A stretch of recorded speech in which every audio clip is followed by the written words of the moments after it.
You guys didn't see this. Okay? This never happened.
Lyrics.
Okay, here we go.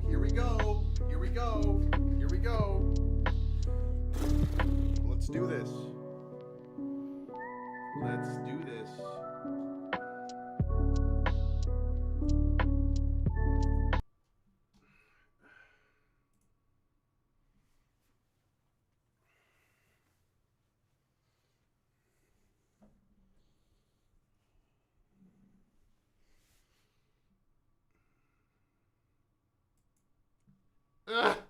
I'm just so upset that Trump won the election. Are you kidding me? How could Donald Trump do this? It's not safe for women or any minorities in America. It's completely ridiculous. It's ridiculous. I need to move to Canada or something. I'm sure it's much better up there. But guys, people don't understand what it's like to be so virtuous and to care so much about all of the issues. All the issues that there ever were. I actually care. See, look. Peace and love. And I wrote a song all about it. We're going to stop bigotry right now. We're going to stop it. We're going to stop the bigotry. I just want to show you just what a good person I am, okay? Men beating up women, but it's progressive. Pedophiles grooming children, but it's progressive. Judging people by the color of their skin, but this time it'll stop racism. I believe in peace and love. If you disagree, then shut the fuck up.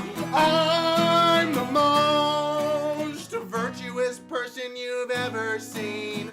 I'm the most virtuous person you've ever seen. And I can't explain anything at all. Pay the carbon tax, 'cause we gotta stop the world's climate change. China builds more smokestacks. Well, I didn't hear about that. You must be right-wing. I used to hate Big Pharma. Now if you don't get your vaccine, you're the worst. Yeah, I believe in karma if you don't support Kamala or Obama or believe in Madonna and what celebrities say. You're a threat to democracy! I'm the most virtuous person you've ever seen. I'm the most virtuous person you've ever seen. I cannot even explain anything at all.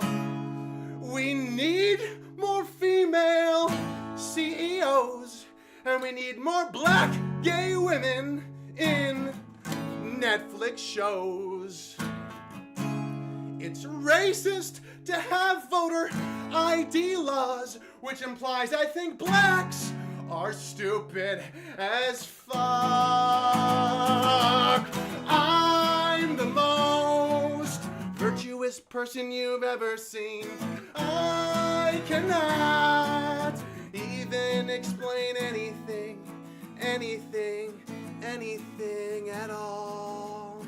Actually, a study said women can have penises, men can breastfeed, and we need to teach this to kids. It's the future, idiot. Those pronouns you must respect. And no, it's not weird to teach kids about anal sex. Oh, you don't like immigrants? You don't like shawarma a little bit? More rape gangs and violent crimes? Where did you come up with this? You're misinformed and ignorant. I believe in tolerance. You're bigoted and intolerant. I wish Trump was shot in the head. You're a white man with a white face. I don't like that. I don't like hate. It's my right to choose and kill you and have a safe space. I'm the most virtuous person you've ever seen. I'm the most virtuous person you've ever seen. I cannot even care about anything. I'm the most virtuous person you've ever seen. And I cannot explain anything at all.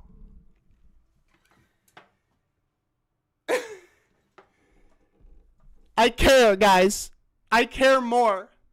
We care more. We care more than the hateful Trump. Look at the peace sign. Look at the rainbow colors. If you're not passed out from having a dyslexic seizure by now, epileptic seizure, then I don't know what we're going to do to try to convince you of how to love more. You need to love more. We need to stop hate. You understand? Anyway, I'm pretty upset that Trump won, and we need to somehow end him in the half of the country that just wants to kill women. Okay? Okay, good.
Yo, ho, ho, what is up?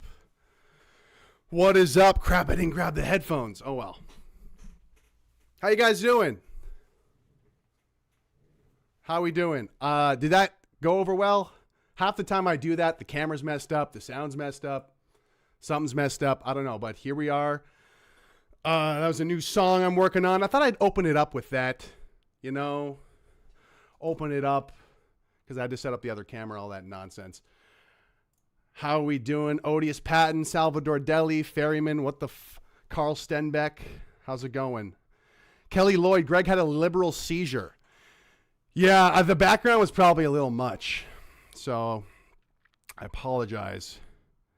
Currently bench pressing to this, says Lee Stewie. That goes hard. That goes hard. That goes hard. Cool. Yeah. So what are we going to do tonight on the stream? Tonight we're going to talk about, obviously we're going to kind of just react to some triggered leftists because Trump won. You know, like there's obviously problems with the Trump presidency, but there's a lot of positives as well. Look how messed up my hair is, guys. This is bad news. But and it's really interesting to comment on these people who have kind of been MK Ultra'd, like the person who introduced the stream here, who are kind of nuts. They've kind of lost their minds. They're kind of victims to psychological terrorism. So we're going to be reacting to some of that. Talking about CBC, who's calling Trump Hitler. We're going to be reacting to that. And we're going to be talking about some free speech stuff. There is a group. Actually, maybe I'll bring it up now. Maybe we'll react to this now. Yeah, let's react to this now. Arif. Oh. Can you hear me? Arif. Oh. Oh, doxing DMs. Don't do that. Whoops. Oh, whoops. Without the Online Harms Act, this is Arif Farani, who's trying to pass Bill C-63. Without the Online Harms Act, there are no safe spaces for children online. Why are children even online in the first place? No matter how hard parents try to protect them, all parliamentarians must listen to these moms and help get this bill to committee so we can protect every child in Canada. I hate to do this. But what do I do here? Hold on. We'll get the audio going. You guys get a teaser of this.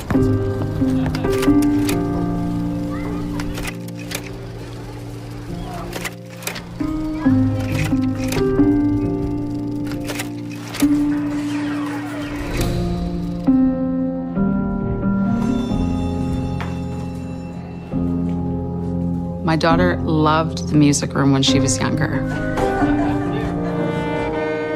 This park felt so magical when I first moved here with Rtea. Okay, pause. I didn't have headphones. Sorry, guys. We're going to have to listen to those 30 seconds again. So this is from an organization called Protect Children. Let's see what they have to say. To try and justify censorship in Canada.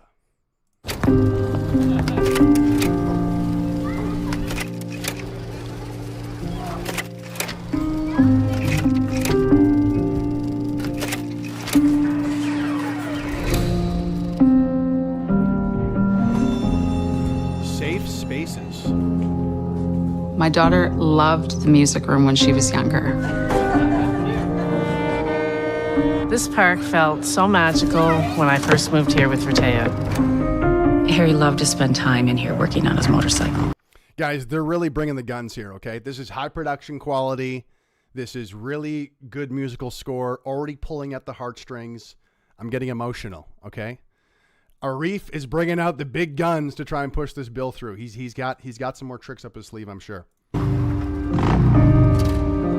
This is where my child would come to get away all summer. This was Danny's sanctuary in high school. This is also where he was sextorted on Snapchat. Danny panicked and died by suicide. This is where my 12-year-old daughter was first contacted by an online predator at school. She was abducted and sexually abused. Rtea found out that there was a photo of her being violated by a male being shared in her school and in her community. she no longer felt safe. Images of my child's sexual abuse are still being shared online every day. Harry was contacted by what he thought was a girl. What we didn't know was that behind the screen was an adult man. He died by suicide only 12 hours after being sextorted. It's heart-wrenching to me that we did everything that we could to keep her safe, but then she wasn't safe in the end. Our kids are meeting strangers online, and we can try and chase all the strangers and the bad offenders. Yeah, you could. Yeah, you're right. Hey, that's actually a great idea. What was that? And she wasn't safe in the end. Our kids are meeting strangers online, and we can try and chase all the strangers and the bad offenders. Yeah, you could try to target the offenders and the strangers. That's a pretty good idea. People who are intentionally sextorting children sounds like pedophiles. Sounds like things that are already illegal and predatory. And I really don't see how anything in Bill C-63 addresses this specifically, because a lot of these private messages, I'm guessing a lot of these instances, I need to fix my hair, man. How can I clip something from the live stream if my hair is a mess, guys? Anyway, nothing in Bill C-63 covers personal messages. So anyway, let's let this play out. But we'll never catch them all.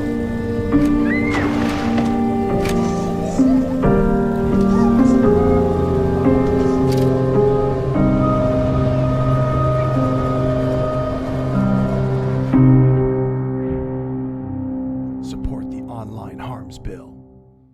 Wow, that was emotional. So I've covered this on the stream in the past, but what they're doing is they're taking instances, tragedies really, of kids being, one kid was abducted. These are crafty pedophiles who are using the existing rules, using the existing platforms that are out there to entrap children. I think I'd be hard pressed to find anything in the bill that would actually prevent these things from happening. The only thing I can think of is that the bill right now says that it'll take down images like, child pornography. It'll take that down, which again, platforms already do this. They already take that stuff down. But I guess that's the closest argument for how Bill C-63 would help this situation. But I went over the one woman's example, which actually is quite dishonest now that I think about it. I don't know this poor woman's name who is kind of being used as a pawn by Arif Virani. But she was standing behind Arif Virani when Arif presented the online harms bill. And her story is of, once again, it's actually someone who was babysitting her daughter. And unfortunately, so she trusted this pedophile who babysat her daughter. And then the babysitter did all sorts of unspeakable horrors to a child. So the fault there, unfortunately, I'm not trying to blame this woman. The fault there was, unfortunately, she trusted the wrong person. What does the online harms bill have to do with helping the discernment of a parent of who to trust? Obviously nothing. And I think the common theme we're going to see tonight, because we're going to go over another free speech thing, which is Every day. No one's because some of these concerns are genuine, but no one's talking about we're just kind of taking it for granted of kids are just addicted to their phones now and they're just on it all the time. That's just a normal thing to, let's not actually talk about cell phone addiction and how even parents are addicted to their phones and being addicted to these devices is a problem. People who are spending too much time in the digital world versus in the real world. That's an interesting conversation that I think is totally valid.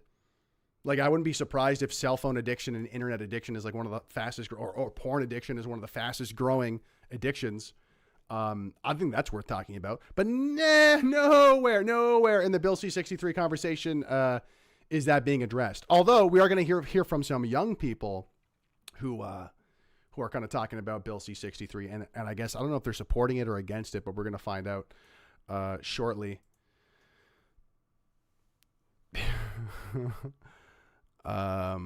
Always trust a lad named Nick, I always say. Okay, Nick Larcher. Sounds like the parents suck. I mean, I wouldn't just blame it on the parents.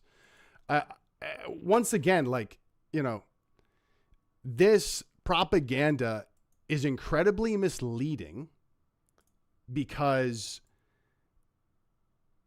yeah, these are horrible things that have happened. You know, they got sextorted by someone online. I really don't think there's any actual preventative measure in Bill C-63 that would actually even address that. It's dressed up in a lot of language, but, you know, they want to change the definition of hate speech, for example. They want to make the definition of hatred more broad. What does that have to do with stopping pedophiles? Nothing. That has nothing to do with stopping pedophiles, Arif Farani. Or for that matter, you know, Protect Children, this organization. Like, are we aware of this? Are we kidding ourselves? This is so grossly dishonest. And I've called this from the very beginning, by the way. I called this before it was even called Bill C-63. I could probably, who's got the clip? I could probably go way back years ago when it was Bill C-36. And I was saying, I bet you they're going to take these horrible stories of pedophiles and say, this is why we need to censor the internet. I'm pretty sure you can probably find a clip of me saying that in some video back in the day. And sure enough, here's what they're doing. They're taking these stories and, I mean, to be fair, it's good propaganda. You know, you got to respect the hustle. You got to respect the propaganda. People don't know these things. And this is why you need to support SavefreeSpeech.ca, you guys, because I'm fighting against this. I'm making my own propaganda to ring the alarm bells on Bill C-63. Recently, we made a video all about gun rights and how some of the people behind this bill or who work for the Canadian Anti-Hate Network in the past have been like, yeah, if you associate with hate groups, we want to take your guns away. We've talked about how people who criticize, let me get the article up here. Go to news. Canada's war on parents. Essentially, anybody who complains about the far left ideologues, the gender indoctrination in schools will get targeted by the so-called hate experts, get your reputation smeared. And the whole point is this is who will be targeted with Bill C-63. This is who is going to be targeted when this bill passes, the Online Harms Act. And it might say, like, what does this have to do with anything else? Or what does this have to do with the other? Exactly. Like, all of this propaganda has virtually nothing to do with what's actually in the legislation, other than it supports the Trojan horse of protecting kids online, which is the whole Trojan horse they're using to take away our freedom of speech in Canada. But if you want to help me fight back with better propaganda so I can hire more editors to help me have better output, higher quality videos more often, go to givesendgo.com/savefreespeech, guys. Go to givesendgo.com/savefreespeech. Oh my God, we got a donation from Hugh Jorgan with $50. Thank you, Greg, for all your hard work. Thank you, Hugh. Thank you for the donation. I'll read off these as well because I haven't read this in a while on stream. Fence Guy sends $65 Canadian. Thanks, Greg, for all you do. Be the light. Anonymous giver with $100. Appreciate the work that you are doing. Thank you, sir. Anonymous giver with $7. Guys, $7 makes a big difference. $7 adds up. Okay, so do not be shy. Anonymous giver with $50. We need more people fighting for these things. Thank you. Thank you, sir. Thank you for the $50 donation. Tony Van Eyck with $50. I follow you on X. X Tony Van Canada. Love it, brother. Thank you so much for following. Thank you for donating. Anonymous giver with $200. Thanks for all you're doing. There's a lot to turning this country around. And with SavefreeSpeech.ca, we essentially have two things in mind. There's two goals that we have. Number one is to stop Bill C-63, to expose the Online Harms Act for what it really is, which is taking away freedom of speech in Canada. That's goal number one.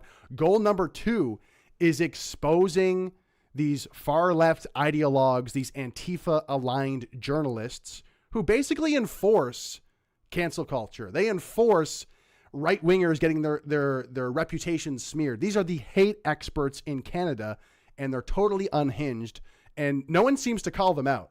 There's a lot of right-wing people who know about these groups and these people, but in this documentary, we are going to expose them. We're going to air out their dirty laundry and say, you should not take this group seriously.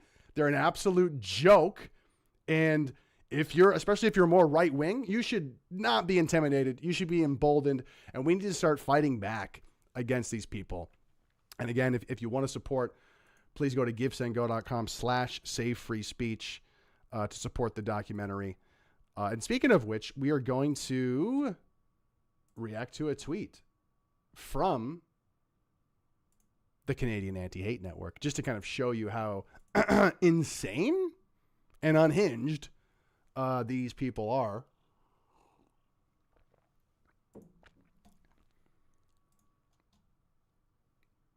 God, stop doxing your DMs, bro. What is wrong with you? Jeez, bro. Jeez. Okay, I hate when it does this. Why does it always do this, bro?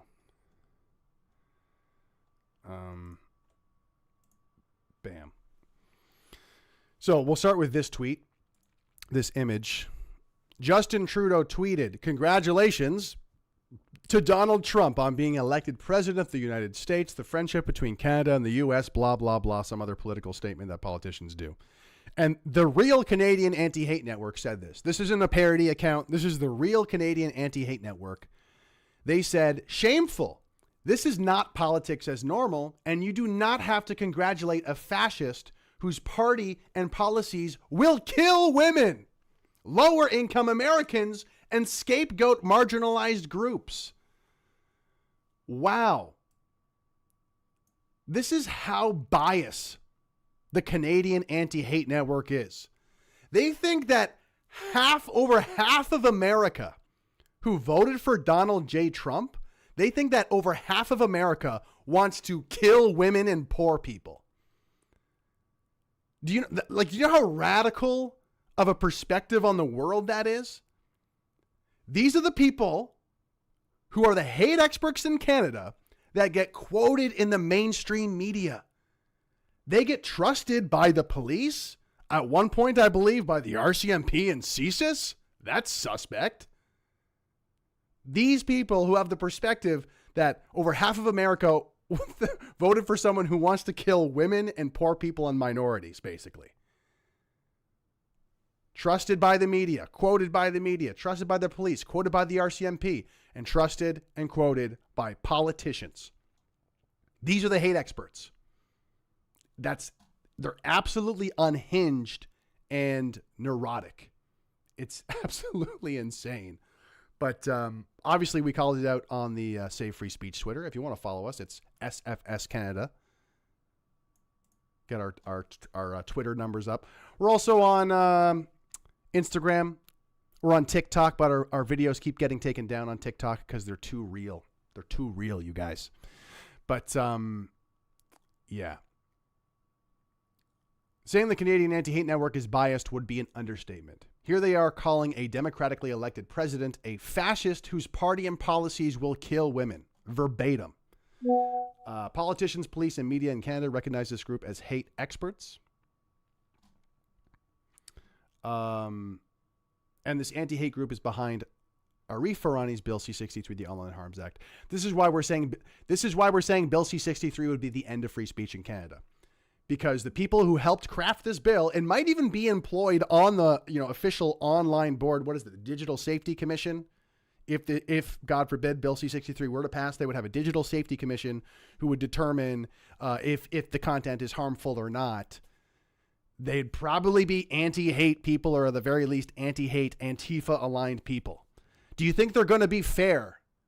Do you think they're not going to exercise their extreme radical political bias like they are here? saying that everyone who voted for Trump is a fascist and wants to kill women. There's absolutely, like, the bias is crazy. The bias is insane. And it's exactly what we need to fight against in this country, by the way, which is a reason, if you watch my content, you've probably seen me criticize Pierre Poilievre a lot. And this is why, because I really don't feel like he's pushing back against this bias. Every complaint, everything going wrong is just, Trudeau bad. Well, it's not just Trudeau. It's not just Trudeau. It's organizations like the Canadian Anti-Hate Network. It's all the politicians that agree with and co-sign the Canadian Anti-Hate Network, which is also connected to lobbying groups that is in the pockets or in the back pockets of our politicians.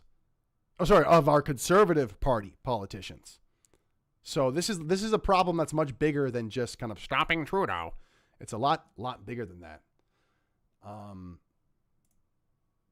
Yeah, I just wanted to cover that because like that's such a crazy, insane tweet to put out there. Unbelievable. How are we doing in chat here, guys? Hail Greg. That's right. Following now on Twitter. You're Fav Karen. Thanks. You're Fav Karen. Josephat, I wish I could block Toe Twitter message pop up. Yeah, I hear you. Your Fav Karen says everything PP says is ambiguous anyway. Nothing of substance. Yeah, I really agree with you. Like he's definitely not doing it. I don't even know. I could do a whole stream on why he's just pandering to East Indian people. And it's tough, guys, because I'm getting the impression that a lot of like CPC supporters, a lot of like Conservative Party supporters, they're like, yeah, he is pandering to East Indians, but like, what am I going to do about it? And they're kind of just demoralized. They don't know what they can do. And to be fair, you know, when you don't follow politics and you're busy living your life, you don't have that much time outside of living your life, taking care of your family and your job to like do something about it. And unless people like us kind of build solutions that are easy, like plug and play solutions to help them do something about it, you know, it's just a matter of bothering them until they get more radicalized and hopefully, you know, start to complain more about Pierre Poilievre.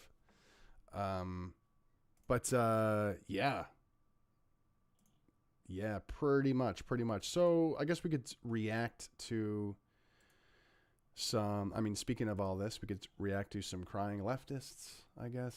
Is that crude? Am I cruel for doing that? I don't think, you know, and I'll share my thoughts in a second here. Let's get a, where the hell is it?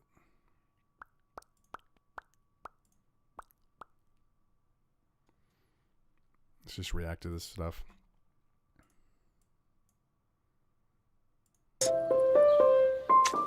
Take that, Trump.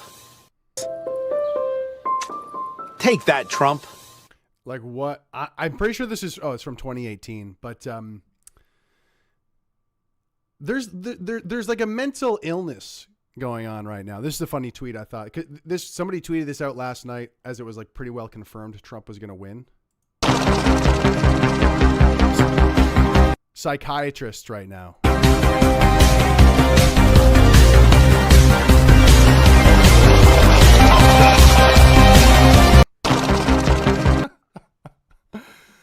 Oh my God. Oh, this is the compilation. Here we go. Oh my God, it's 8 minutes? Okay, we're not going to watch all of this, but.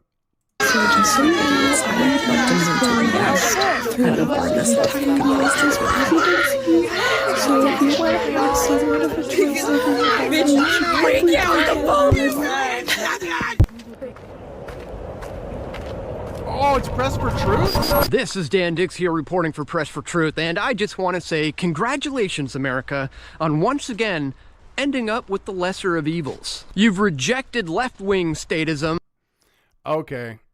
I mean, I don't know if I want to go into that because that's a little not on the topic that we were going to talk about. But, yeah, I mean, these people at the beginning, like, crying their eyes out.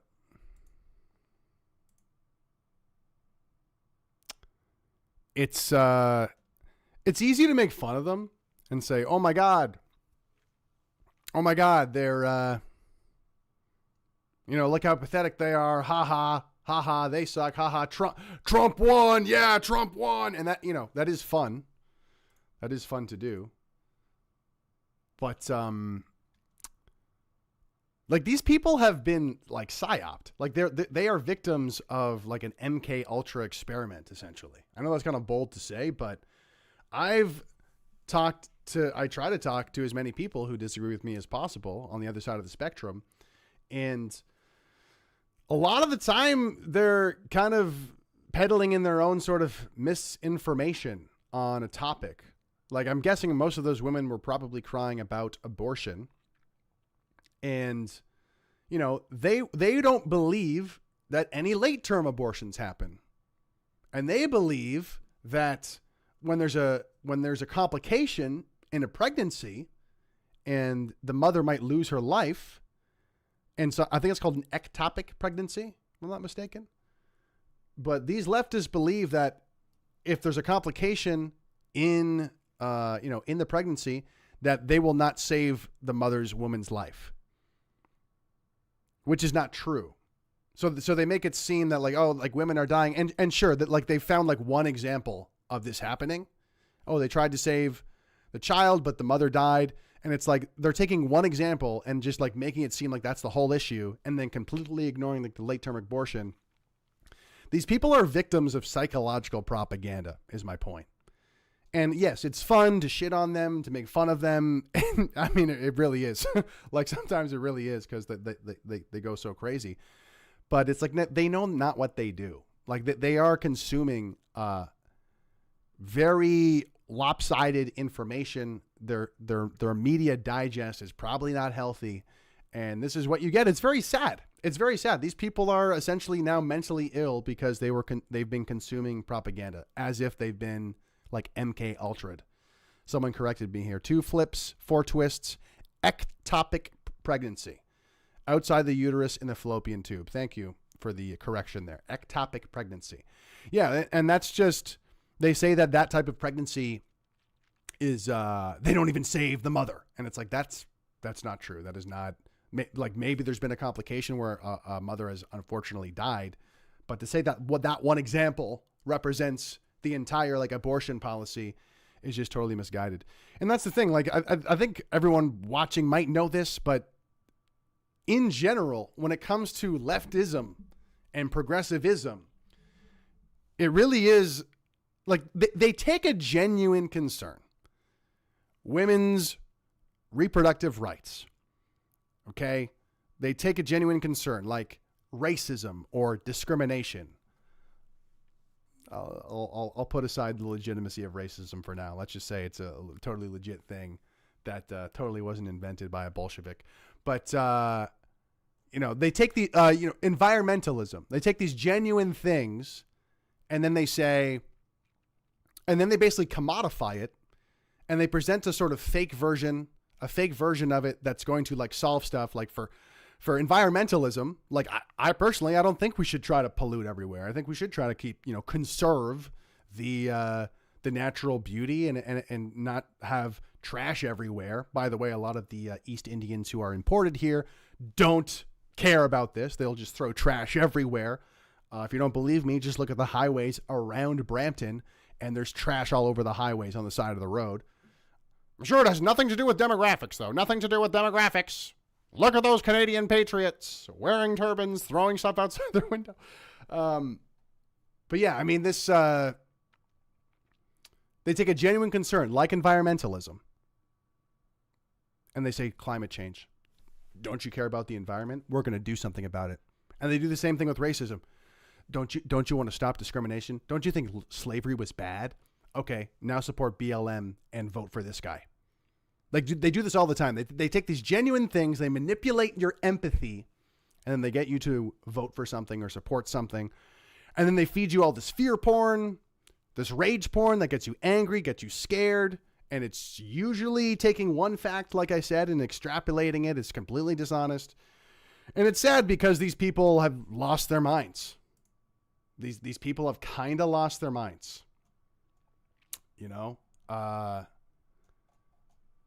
They've kind of lost their minds, and it's just really sad.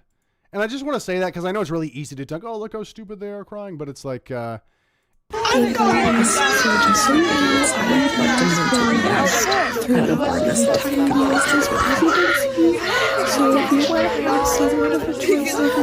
it's just very sad. It's just very sad. And unfortunately, nuance is dead, guys. Nuance is totally dead. The polarization is complete. You know, left-wing people are over here, right-wing people are over there, and the middle people really don't care. They're like, I don't even want to play this stupid game. And yeah, so the left-wing people kind of get to share their own kind of version of truth and information. The right-wing people get to share their own version of truth and information. And the debate doesn't happen often. If it does, it's like, you know, these totally contrived, totally clickbaity, rage baity. And I think I've said this on the show, but I truly believe now that like the new bread and circuses is the culture war. I think the culture war issues are important. Don't get me wrong, but it really just feels like, hey, you know, conservative in a suit owns the person with blue hair, or, oh, liberal owns conservative. And usually it's a funny clip. Usually it's an interesting clip. It's just kind of like, you know, hey, the lion killed the gladiator. Woo! What actually happens? What actually happens in terms of policy change, in terms of a productive conversation, in terms of like anything changing? It's pretty great because these politicians just get to watch us fight amongst each other, and then nothing really changes, right? Like we all just get really excited thinking that our team is winning. But the villains kind of get to continue to do what they're doing, which is another reason why I'm starting SavefreeSpeech.ca, because I'm tired of this. I want to actually do something and expose the villains, expose the bad guys. And once again, if you want to support what we're doing at SavefreeSpeech.ca to support the Give, Send, Go, the documentary, to expose the villains in this country who are enforcing political correctness with an iron fist, then please go to givesendgo.com/SaveFreeSpeech. I think there's a pinned comment in the chat. But yeah. Global warming can kick in anytime. Cold AF here. Yeah. Yeah, I hear you. What else do we got here? The clip about Hitler. Hell yeah. So we're going to do the clip about Hitler. Then I think we're going to get into reacting to some more Safe Free Speech Bill C-63 stuff. So I only watched this the one time, but let's watch it again. Okay, well, freaking heck, bro. Freaking heck here.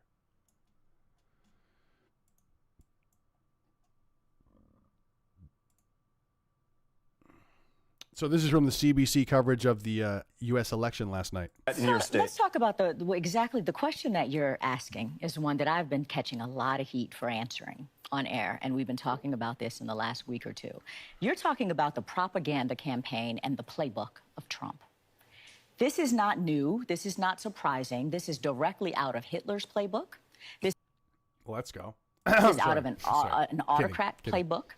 This is a way to, I mean, the things that Trump has done masterfully, frankly, is to... By the way, this comment is so totally insane of Trump being like Hitler. Bro shills for Israel really, really hard, if you haven't noticed.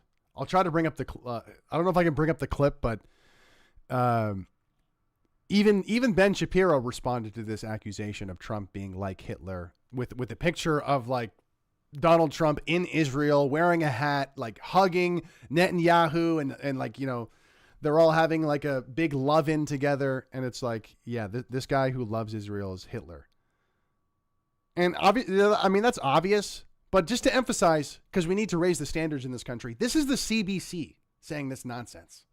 But I guess we should be used to it by now. But another reason why I'm upset with Pierre Poilievre is like he has not been destroying the credibility of the media in this country nearly enough, and he has a lot to work with.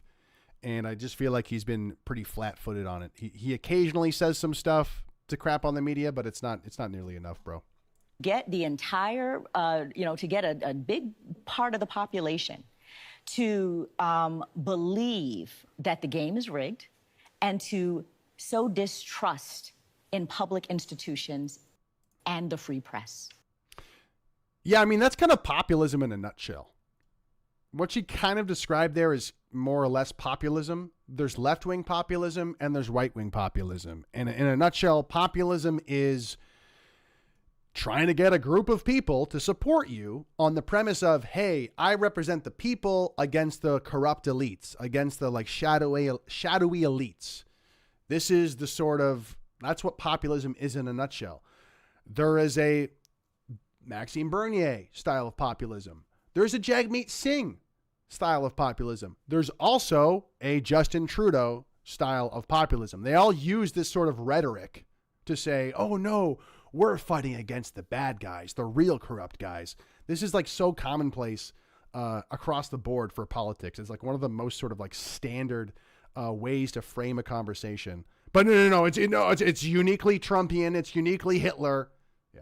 Public institutions and the free press. That is a tried and true playbook that we have seen time and time before that has. Yeah, I wonder why.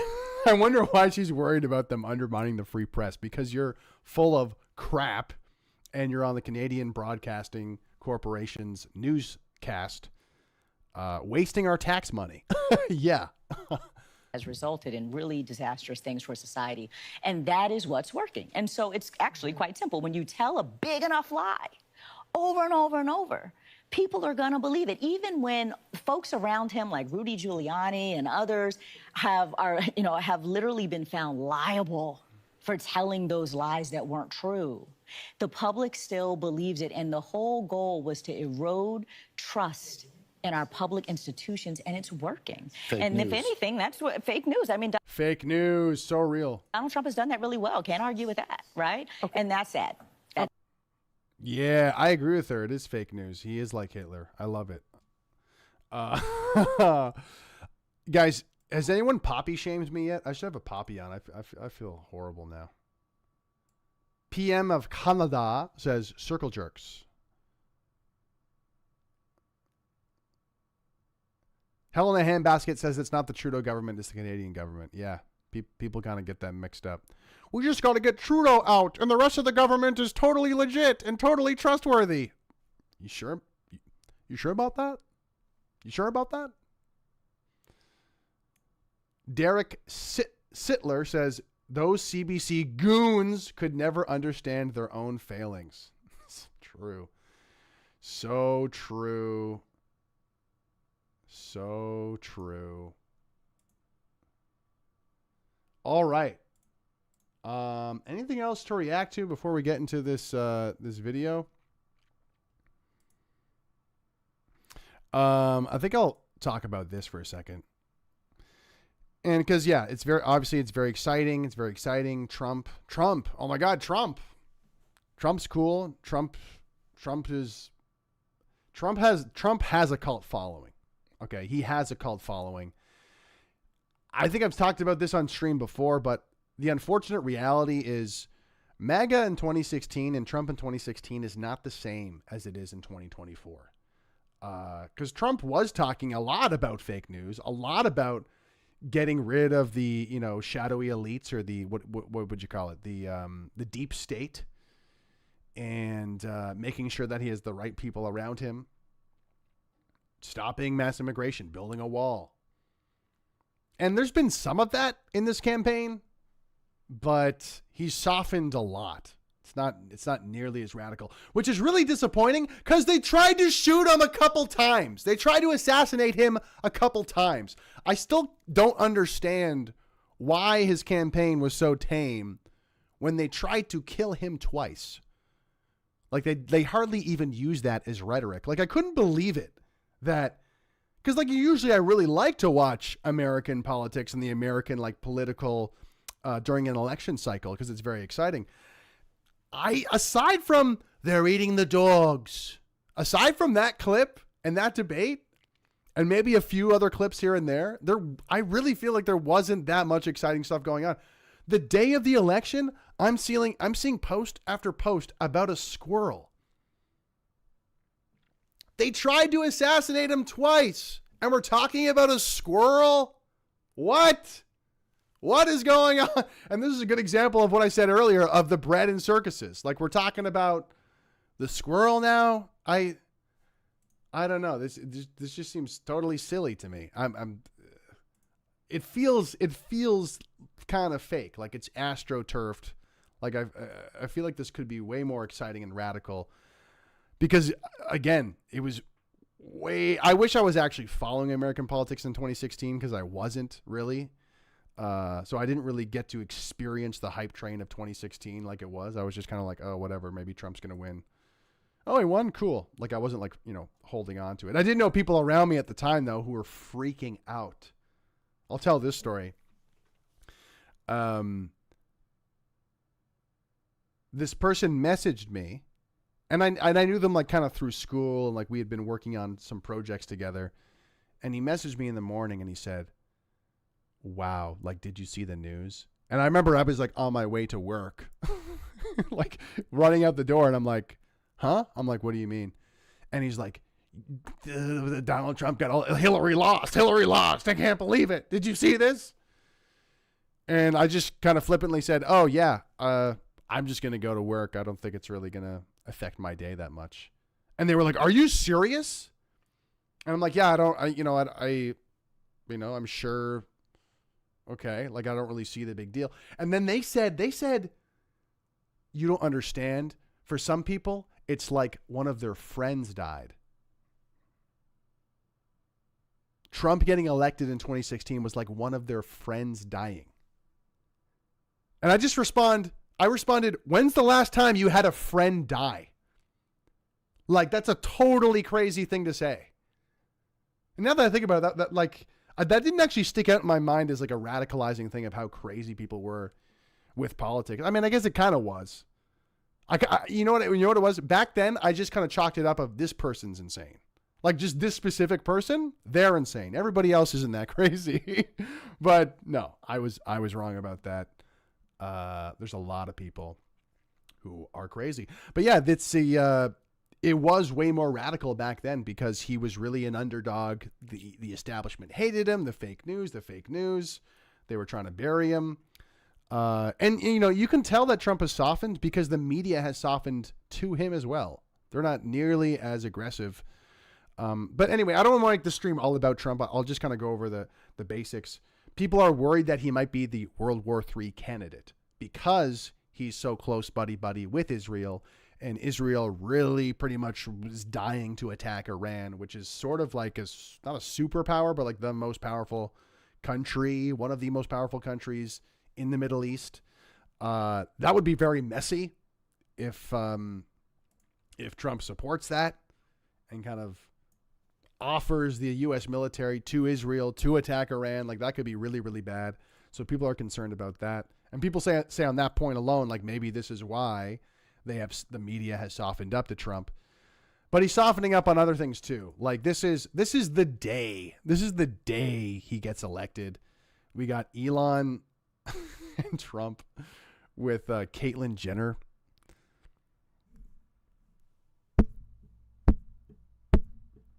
Hope is back in America. So picture like someone who kind of looks like a woman saying this, but they have a man's voice. Okay. Hope is back in America. My name's Caitlyn. These two men will single-handedly save Western civilization.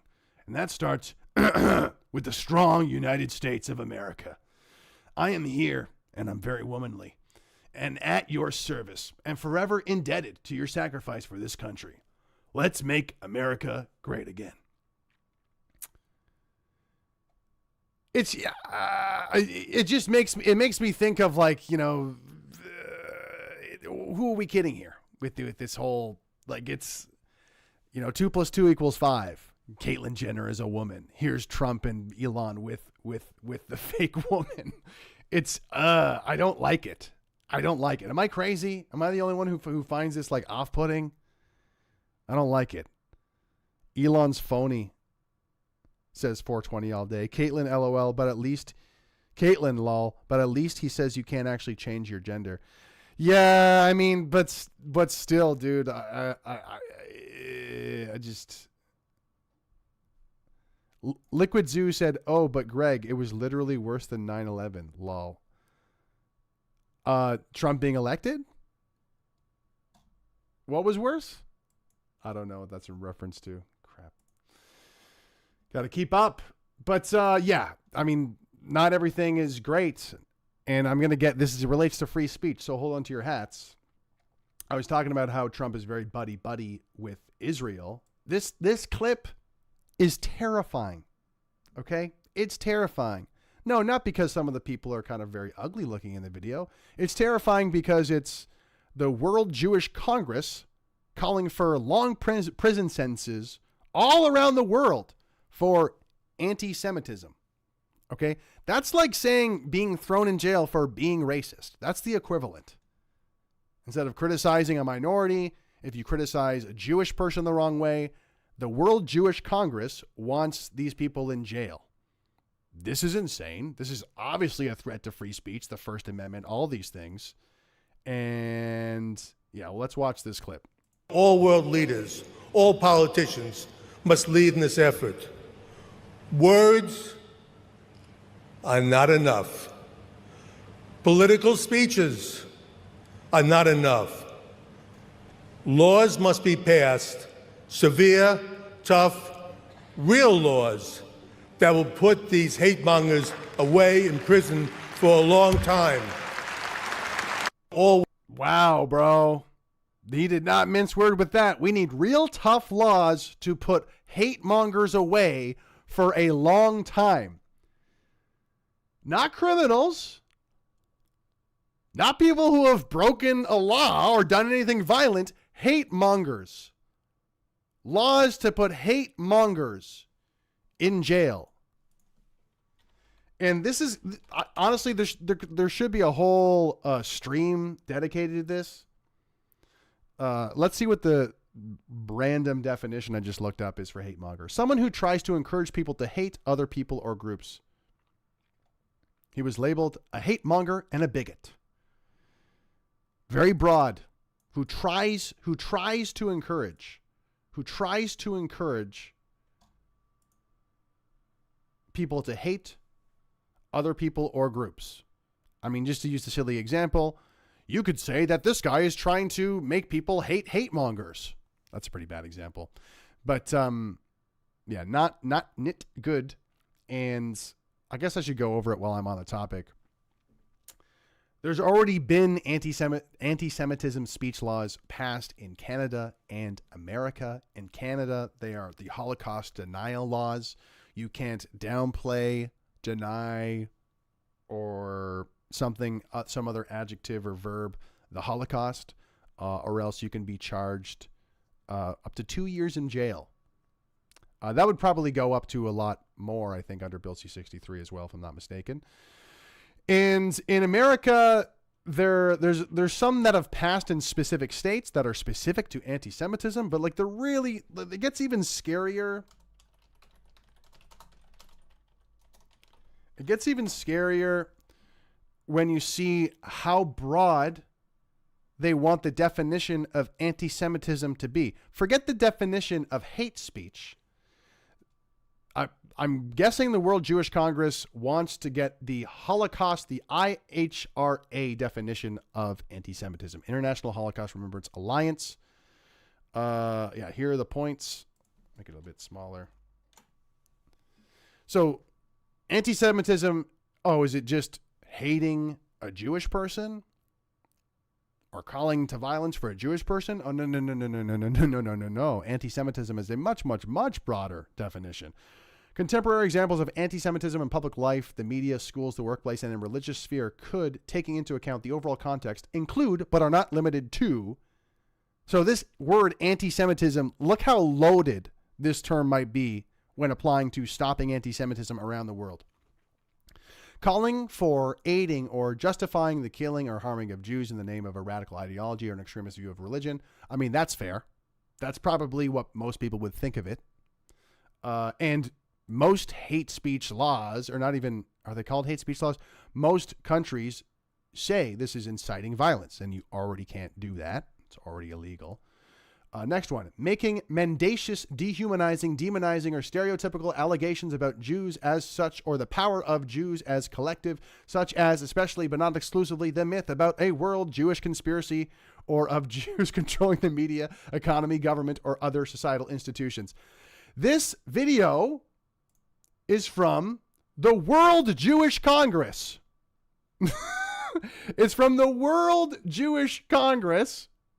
And one of the things that you can't say is stereotypical allegations about Jews, such as the myth about a world Jewish conspiracy, or of Jews controlling the media, economy, government, or other societal institutions. There's literally a World Jewish Congress saying that we need to control politicians to silence our speech.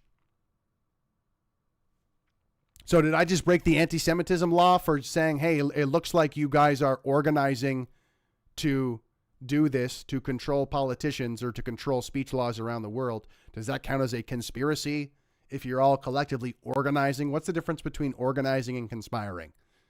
We're only on number 2 here, guys. Number 3, accusing Jews as a people of being responsible for real or imagined wrongdoings committed by a single Jewish person or group, or even for acts committed by non-Jews. I mean, I don't even, the implications of this one is, it just feels like it's casting a net at a whole bunch of things. Accusing Jews as a people or of being responsible for real. So, or imagined. So if it's a real wrongdoing committed by a single Jewish person or group, or even, I mean, it just really feels like they don't want you to criticize Jewish people at all. Even if there's been wrongdoing, even if it was a single person or a group of people, like it really just feels like they're trying to insulate themselves from as much criticism and literally to make criticism illegal. Is there anything about inciting violence here? It just says accusing. I can't even accuse somebody of doing something bad? What if I have evidence? What?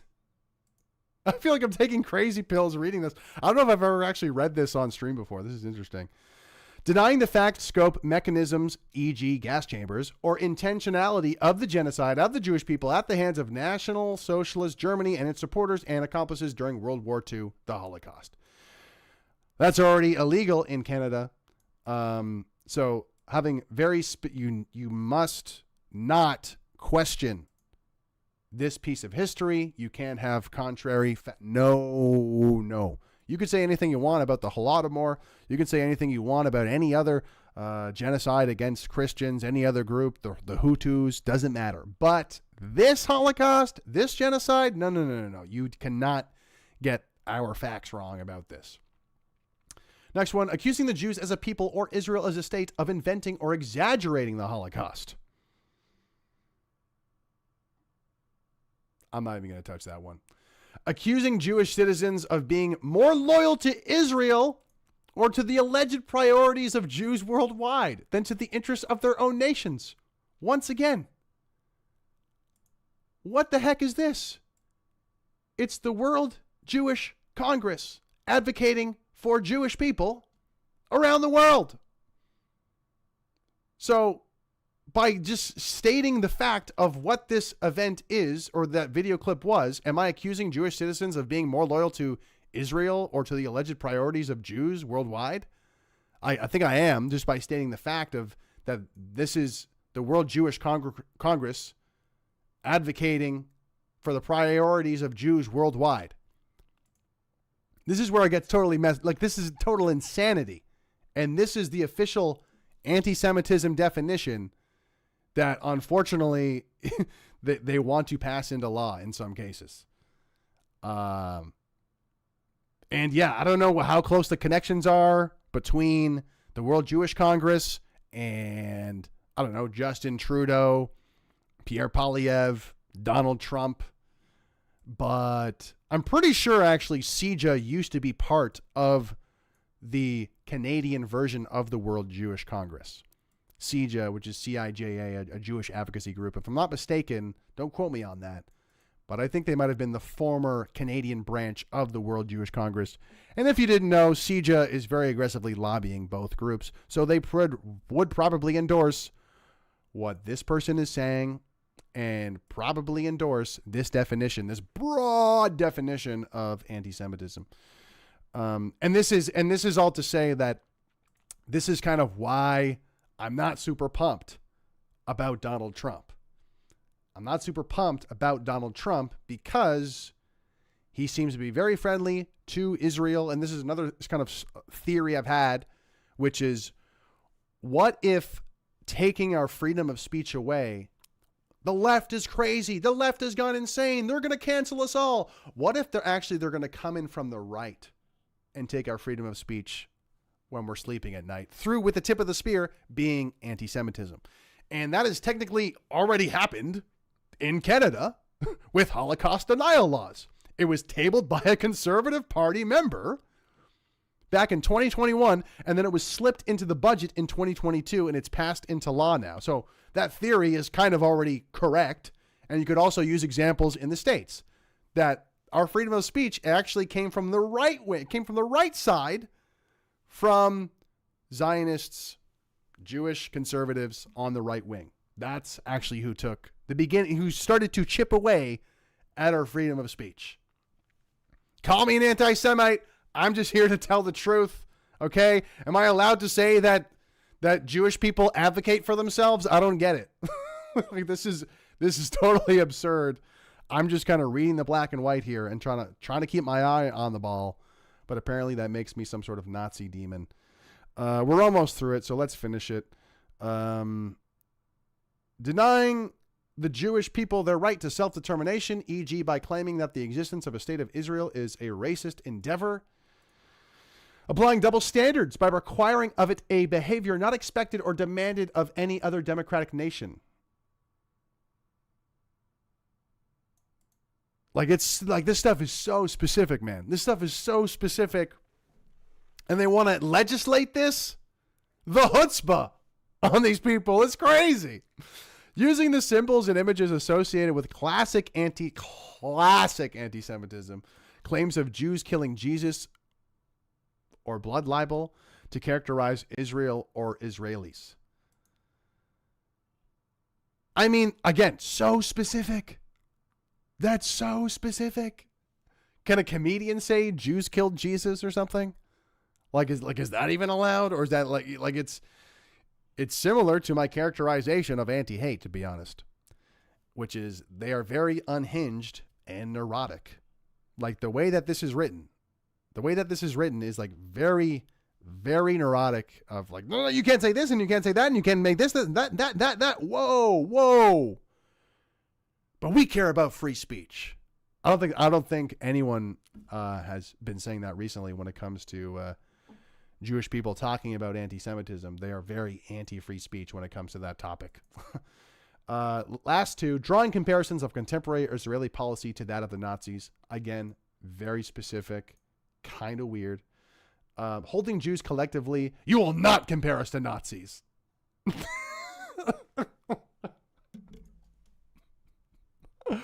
Why? Like, who like, ugh. Like, wow. That's okay. What else can't I do? What other comparisons am I not allowed? What other things am I not allowed to like notice, or like comparisons I'm not allowed to make? And really, like, it's really creepy because it's the stuff that Jordan Peterson has actually talked about, I believe, which is, once, and God forbid, these better not become law. That would be a nightmare. It would really have a crazy effect on the way that we even think. Knowing that this stuff is illegal, it would affect the way that we actually think, because we know we can't think that. Can't make that connection. Can't compare this to that. Can't get that wrong.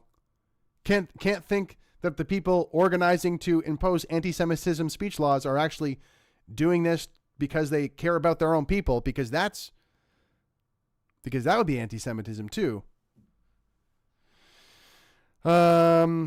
Finally, holding Jews collectively responsible for actions of the state of Israel. Holding Jews collectively responsible for actions of the state of Israel. but we're allowed to hold Muslims collectively responsible for the actions of Hamas. Am I getting that right? We can't hold Jews collectively responsible for actions of the state of Israel, but we can hold Muslims collectively responsible for the actions of Hamas or any other organization. That's totally fine. Or we can't, can we hold, can we hold, I mean, you could, you know, I'm not going to touch that for now. That's enough of that topic. But this is why it's very concerning, guys. This is why I'm not super pumped about Trump, because, yeah, there's a lot indicating that he is very, very, very tight with Israel. We already have evidence that when it comes to freedom of speech, they're chipping away from the right wing, not the left wing. They're trying from the left wing, but they've actually had success on the right wing with anti-Semitism being the excuse, being the piercing part of the spear that has actually started to take our freedom of speech away. And I should I come out and just say it? At this point, especially if this trend continues, Jewish people will be a protected class. They will be a protected class of people, where if you criticize them specifically, if you criticize this group specifically, well, actually, it's going to be more dangerous to say the wrong thing about that specific group. Maybe you'll get, Holocaust denial, slapped with the Holocaust denial charge, or what have you. And it goes without saying, by the way, that Bill C-63 would absolutely be used by the Jewish lobby to target so-called anti-Semites or people that are, being critical of Israel or what have you. It absolutely would. On a previous stream, we actually watched CJA react to or talk about Bill C-63. And at first, the more sensible guy, Michael Geist, was like, hey, you know what? Groups might actually weaponize this against other groups. Then by the end of the Zoom call, they're like, you know what? We could weaponize this against other groups. So needless to say, I don't want to live in a Canada where different political factions, different ethnic, religious groups can use laws to try and throw other people in jail or fine them or censor them because some group of Canadians think I have the wrong opinion. This would be the worst possible when it comes to free speech, when it comes to freedom in general, this would be the end of free speech. This is why I'm saying it would be the end of free speech. It would be awful because it would just descend into madness from there. Once you install a law, it's a lot harder to uninstall it, guys. It's a lot harder to uninstall it. But if you do want to support fighting back against Bill C-63 and exposing the people behind the bill and these Antifa-aligned crazy people, then please go to givesango.com/SaveFreeSpeech. Support the documentary. We're working with an award-winning documentarian. It's coming together. We're doing interviews. We're bringing it together. It's going to be, guys, it's going to be on IMDb, Internet Movie Database. It's going to be on Amazon Prime Video. It's going to be distributed internationally. We need the funds, though, to make this project come together, make sure it's a success, to expose these censorious tyrants in this country. Okay, we need to expose the villains, and we need to talk about it. So go to givesango.com/SaveFreeSpeech to go and check that out. I believe there's a link in the chat. Mods, are you there? Hello?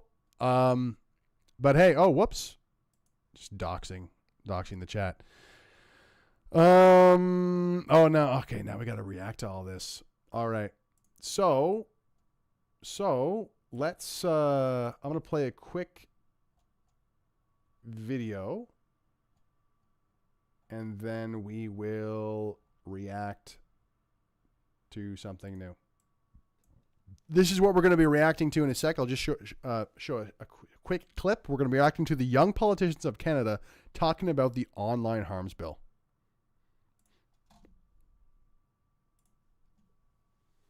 The Young Politicians of Canada is pleased to be forming a delegation to advocate for the Online Harms Act and youth perspectives within the bill. Join us in Ottawa and along the way to making sure young voices don't get left unheard within the Online Harms Act. Young Canadians are sick of having polarized opinions and parties that are not willing to work together in order to support the best interest of the future of Canada. Youth in Canada look forward to advocating to the changes necessary to pass the Online Harms Act in conjunction with other parties in the House of Commons to protect the future of youth in Canada. So I'm obviously suspect of this because this is something that other organizations have done where they say, no, we just got to fix Bill C-63. We just got to fix it. I don't think there's anything in there that's good. The only thing that's good is the sound of the Trojan horse. The sound of the Trojan horse sounds good. But when it comes to the actual legislation, nothing. There's nothing that's any good. Maybe some specific things about taking down things that are already illegal. But once again, I don't really see how reiterating, hey, we want to take down things that are already illegal, that Facebook already takes down, that all the major tech platforms already take down and have a very sophisticated reporting system to do so. Like the redundant stuff. Basically, the redundant stuff in the bill is the only part of the bill that is good, but the redundant stuff is the only things that are just making it sound good. They use the redundancies to make it sound like we're going to stop the online harms. And it's like, well, every big tech platform already has a lot of sophisticated things to stop illegal pornography on their platforms. The rest of this is just about hate speech. The rest of this just looks like you want to take our rights away. So, but we're going to react to that in just a moment. But first,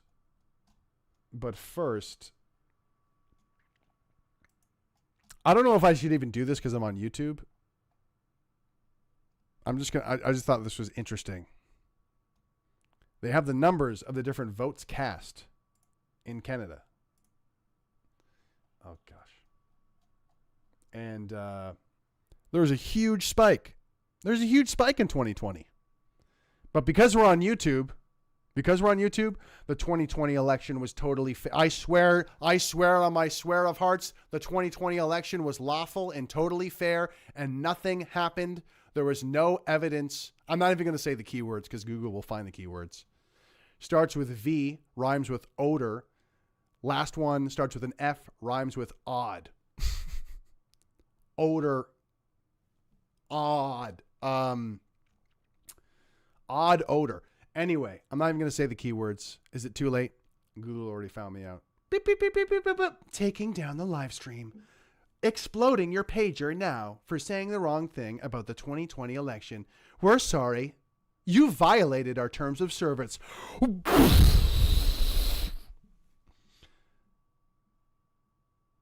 Would you like to provide feedback? We all know what happened. World Economic Forum and all parties trust no politician. I had to go find the links. Thank you for the links, Trent. We love Trent. 07 to Trent, the OG. I think he was my first moderator ever. And I know he thinks I'm an idiot on some stuff, so I appreciate you you still being a moderator, sir. All right, let's get into this video. It is kind of long, but it's going to be going over all the Bill C-63 stuff. So it's super important. Yeah, there's going to be an ad. But, yeah. Nothing like a good sugar kick at 9:30. All right, yeah. Hopefully we'll be out of here soon. This is like a 20-minute thing, but it's important. It's important. It's going to go over I want to hear the best arguments for and against Bill C-63. That's why I do a lot of these live streams to kind of do some research on it. Can I do full screen? Perfect.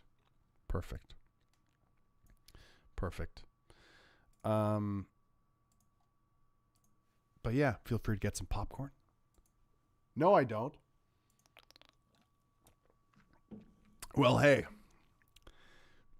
Mega, make Earth great again. Well, hey, I appreciate you nonetheless, Trent. And I think it's okay if people disagree. You know, I think people on the right wing can totally disagree with each other on all sorts of things. All right. Let's keep it going.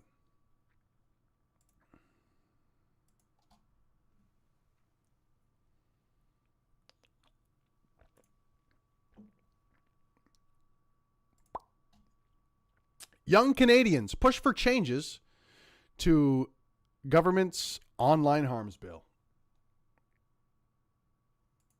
Why does that look weird all of a sudden? Oh, because I did this. There we go. Good morning, everyone. Thank you for being here today. I'm Jaden Braves, CEO of the Young Politicians of Canada and 16-year-old Toronto high school student. We're honored to be facilitating this with young Canadians from across the country to bring their voices to online delegation internet legislation. We're here to bring youth stakeholders, the main stakeholders, to the table. We're pleased to share the perspectives of young Canadians on internet legislation and the Online Harms Act. I mean, they're kids, so I'm going to try not to be too mean here, too unfair, but why do I get the feeling that these people are not a representation of like the common youth today? Why do I get the feeling that they're not a great representation of the common youth today? You know, like there are 16-year-olds that want to get involved in politics. Do you know how rare that is? Do you know, like respectfully, do you know how weird you have to be to want to get involved in politics in Canada when you're 16? I'm sorry, like what are your motivations? I'm a 16-year-old and I want to be a politician. Isn't this the same thing that Pierre Poilievre said?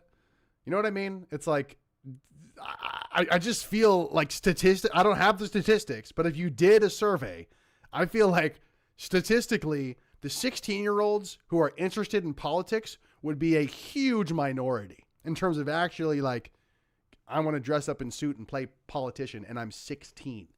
I think most 16-year-olds are like, I want to do stuff that I would do in high school, play sports, you know, flirt with the opposite sex or maybe the same sex because that's trendy right now with the kids, you know. But anyway, I just thought I'd clock that in the beginning. Hey, big super chat from Caesar. Do your Trump impression. Oh, man. There's so many good ones out there. Yeah, it's true. It's true. I won. I won the election. It's my America. I mean, Kamala, she did her best, but we all know that she didn't have a chance. We didn't have a chance. It's true. I will be leading the country to bigger and better, greener pastures. And we will not get rid of the trannies. I actually like some of the trannies. They're friendly, but we will build the wall. We have to build the wall. And Israel, I got a lot of friends in Israel. You know, sometimes they can kind of bully me and make me do things that I might not want to do. But, I mean, that's business. Is this good? I don't know. I haven't even done this in front of the mirror hardly. But thank you for the super chat, sir. Sorry, it's 30 seconds gets you $10 gets you 30 seconds of a Trump impression. But maybe I should work on that. All right, let's get into this video. I don't want to be as friendly, you know. They're kids, so I'm going to be nice and kind, but I am going to be scathingly critical because this is our free speech at stake here. So this is the Young Canadians push for changes to the government's online harms bill. Before we begin, I'd like to acknowledge that we are hosted on the land of the Algonquin Territory and on a... I'm out. Nope. Can't do it. Can't do it. Wait. Whoa. Yeah. Oh, man, bro. A land acknowledgement. What is that? What do you mean land acknowledgement? This is America. Okay? This is America. That's crazy. That's crazy. I'm not. Someone said cut the feed. That's funny. I'll just end the stream. Sorry, guys. I'm out. Can't do it. No. But I mean, I'm hoping. Okay, sure. Maybe they'll be fair. Maybe they'll actually have valid criticisms. Maybe they won't just be the worst kind of like stereotypical, sterile, wannabe politician. Before we start, we must do a land acknowledgement of the Ashkenazi. Nope. These are the 16-year-olds who want to be politicians. I can't wait to do my land acknowledgement. Yay! Yay! Oh, man. That's got to be a pretty good litmus test, though. You know what I mean? It's like, do you really care? Well, I care because I did the land acknowledgement. Do you care about indigenous people or virtue signaling? Genuine question. Genuinely. Anyway, let's keep it going. I do want to see what they have to say because I heard they might have some good points. And we're honored to be here, and we're privileged to use this land. I'm proud to bring together voices that are obviously left unheard within our system. That's not acceptable in Canadian democracy. It's vital that we represent the perspectives of young Canadians. I mean, it's pretty common in Canadian democracy right now, if you haven't noticed. People from Alberta basically don't have a voice in Ottawa. Like, they just kind of get laughed at. Like, Christians don't have a voice in Ottawa. If you said anything that was like genuinely Christian, you would get laughed out of the room. The abortion debate is dead in Canada. You know, like, where do I even begin with that one? Oh my God. Let me think. Every single politician said that our history is genocidal. Residential schools are genocidal. They passed a motion, meaning everyone in the parliament buildings believes that. So any voices, any historians who oppose this narrative that our history is fundamentally racist and genocidal, they don't have a voice in this democracy. Who else? As I said, Christians don't have a voice in this democracy. If you have any sort of socially conservative values, you don't get to have a voice in this democracy. Pretty well every single MP voted for Bill C-4, which is supposed to ban conversion therapy. But in reality, what it's doing is it's validating gender-affirming care, which is gender transitioning for minors. Pretty well every single politician in the parliament buildings supported this. So if you oppose that, I don't think you really have a voice in this democracy. When's the last time you heard someone on the CBC programming or even CTV opposing the gender ideology in schools? Because that's really where the democracy plays out. It's on TV. It's on the mainstream channels. This is really, let me get my glasses on here. Do I have them?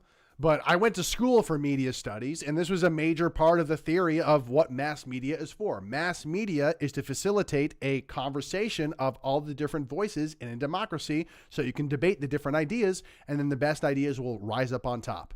That's the whole premise of mass media in relation to a democracy. When's the last time you saw a strong-willed Christian on the CBC talking about their Christian values, being pro-life, opposing the gender ideology in schools? When's the last time you saw anyone on the mainstream media oppose what happened during the lockdowns and during COVID? Who stood up for the nurses who were fired? Who stood up to the Canadians who were just left out in the cold, basically banned from society, banned from even leaving the country? When's the last time any of those voices were on TV or on CBC radio? Yeah, we're concerned. There's some people in Canada some people don't have a voice, and that's not acceptable in this democracy. Totally agree. Totally agree, but it's been happening, bro. It's been happening, my dude. I can appreciate that you call it out, but it has been happening for some time now. And yeah, it's egregious. Shoot, we're not even a minute in. We got to speed this up. Canadians, especially those that have been unheard, those under 18, those underrepresented, and those that deserve a voice within our system. We've met with MPs, House leaders, and other government stakeholders in the past couple days. We'll be meeting. I know I keep pausing it, but the irony is we kind of hear from trans kids a lot, or at least like I see what he's saying. It's like, hey, kids don't get represented. But interestingly, kids get used as political footballs a lot, especially with the trans kids thing. That is like the main football. That's the main. Hey. You see Janice Irwin, all these like very uber progressive NDP people standing up for the LGBTQ. Trans kids hut, trans youth hut, LGBT youth hut.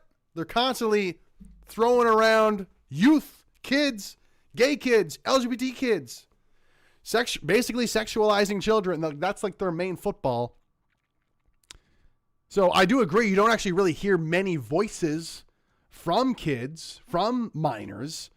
But interestingly, I wanted to point out, they constantly use LGBT youth and trans kids as a political football. And they're essentially using them, again, with Bill C-63. They're saying, hey, we're going to protect kids. They're using them again as a political football. Let's see how this youth group really feels about this bill, though. With more today to make sure all of our voices are within a bill that so strongly affects young Canadians. The internet... I almost reject that premise of the bill. It's, again, we have to distinguish the difference between the Trojan horse and what's actually in the bill. What's actually in the bill, that's specific to protecting children. The answer is no. The answer is there's a few things having to do with online harms that have to do with bullying minors. But the rest of it is broad hate speech stuff and broad just like, illegal material that's already illegal stuff. But the Trojan horse is filled with stuff having to do with kids. But the actual legislation actually has very little to do with children. The internet is no longer a safe place for young Canadians. This concern... Ooh. Yeah, he's repeating the same rhetoric as Arif Virani here. It is no longer a safe place for young Canadians. This concern stakeholders in the past couple days. We'll be meeting with more today to make sure all of our voices are within a bill that so strongly affects young Canadians. The internet is no longer a safe place for young Canadians. This concern is echoed by countless individuals across this country, especially those that have been unheard. This concern must prevent online unnecessary harm from happening. Young people want to see it, and it takes us to show up in Parliament to make it happen. Our friends are struggling while being exploited. Sextortion, bullying, hate. Hey, that's the term. Sextortion. It's a scary term. This is the term that we heard in the Arif Virani propaganda not long ago. So what is he lumping together? Sextortion, hate. Make it happen. Our friends are struggling while being exploited. Sextortion, bullying, hate. Things Canadian youth should not have to deal with. Those are not Canadian values. Bro. This whole like, we need to stop bullying thing is so crazy to me. Like, bullying is a human behavior. If you watch apes in a group, there will probably be bullying going on. If you watch humans in a group, there will probably be bullying going on in some degree.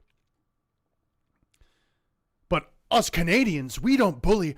We don't do bully. Yeah, because we're not human, right? Because we're these weird globo homo robots. I just hate this thinking. This thinking is like totally absurd to me. And unfortunately, I'll like think of how insane this belief is. No, us Canadians, we don't bully people. We don't hate. We don't bully or hate people. We're just these perfect people who are so nice. And if we don't push against this, it really is going to turn into a like even more absurd dystopia. So, like when people are just allowed to spew this nonsense and it gets sort of like internalized. Why won't you care about us?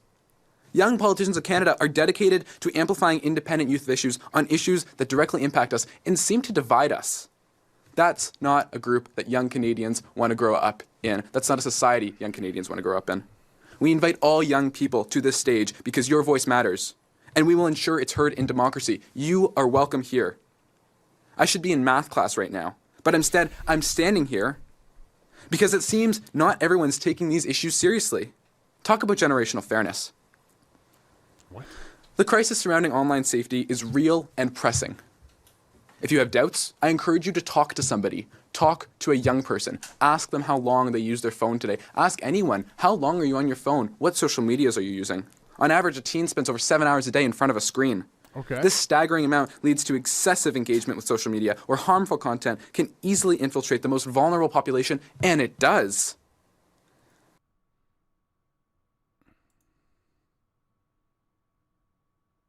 Why is it harmful content? Social medias are you using? On average, a teen spends over 7 hours a day in front of a screen. This staggering amount leads to excessive engagement with social media, where harmful content can easily infiltrate the most vulnerable population, and it does. Like, what is harmful content? I don't know if I've dove into this, but like, I think I've gone over the 7 points. It's like super broad what they want to call harmful content. And once again, this idea that we're going to stop harm, it's quite terrifying because just how broad it is. And like obviously, I'm sure they're going to talk about free speech. Oh, the free speech. We want to protect free speech, though. Do you want to protect free speech? It sounds like you want to stop harm. You can't stop harm and have free speech at the same time. You can't claim that you want to stop harm and not be specific. More specific than 7 bullet points. And also care about free speech. Like, they're antithetical things. Either you care about free speech and you're going to be very specific about what is banned. Spoiler alert, the things that should be banned are already illegal. Yeah, so you can't just say, oh, we're going to stop harm. What does that mean? Let's see. Well, let's see if he is more specific. We'd like to call on government stakeholders to find commonalities in this legislation that we can all agree makes a safer and better place to grow up. I'm now pleased to pass it to my colleagues.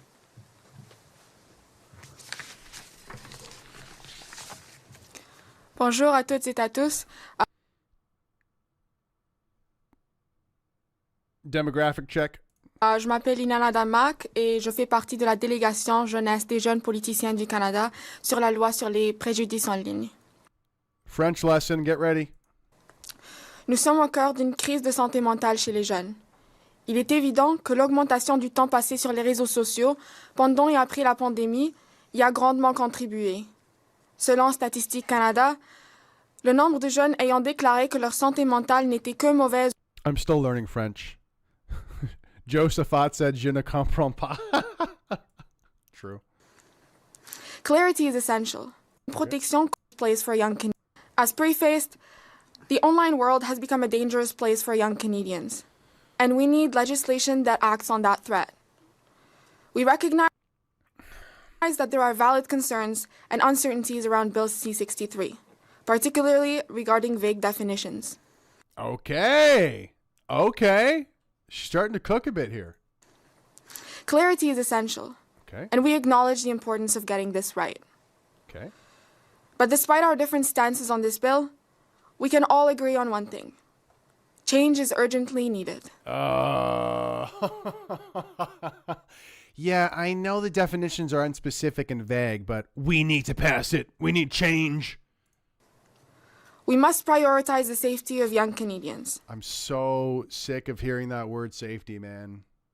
Safety, harm, stop the harm, keep the safety.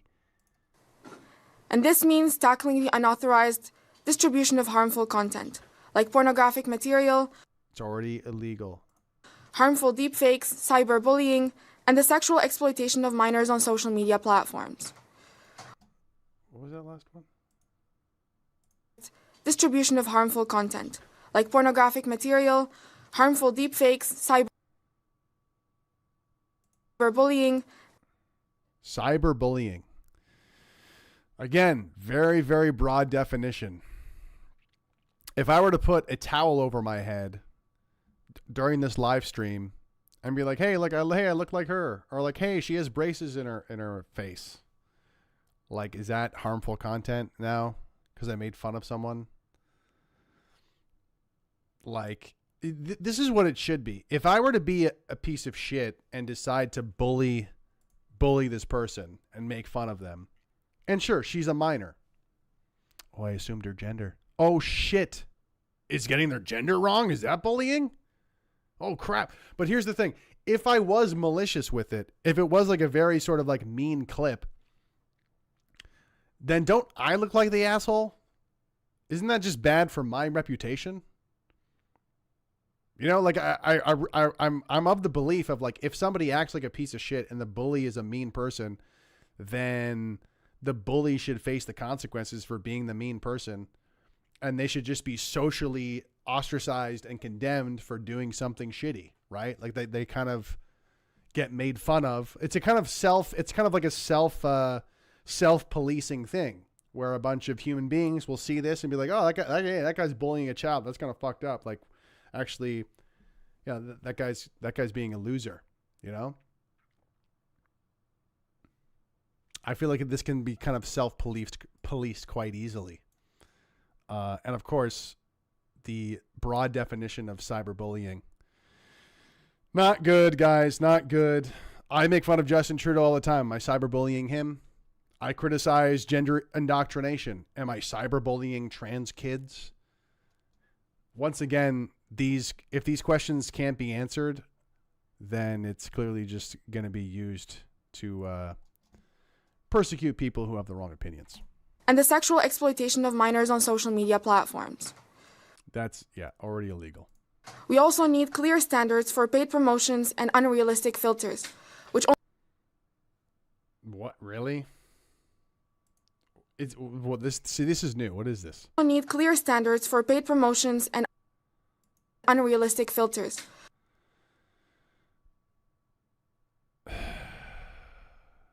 I feel like this is defeating the purpose. And don't they have standards for clear promotions already? Again, I feel like this is stuff that a lot of big tech platforms have already sort of like implemented into their thing, like they're sponsored, their ads. There's rules about this already. Again, sounds redundant. Sounds like big tech already kind of has this. Most things online already have this. We also need clear standards for paid promotions and unrealistic filters, which only feed insecurities, fuel over-commercialism, and exacerbate economic disparities among youth. Dog filters exacerbate economic disparities among youth. That's a tough sell for me. That's a tough sell. And you know, I mentioned this earlier in the stream, but this is a perfect time to bring it up. It's a very valid conversation to talk about cell phone addiction, to talk about the fact that we're giving these internet connected high def devices to young people whose brains are still developing and they're trying to navigate the world. And then of course in school, we're talking about gender ideology, different sexes, different genders. What do you think the kids are going to look up online and find? How's that going to mess with their head? How's that going to mess with their relationship between themselves and technology? It's going to be all messed up, all mucked up. That's a worthy conversation. The filters, also a worthy conversation.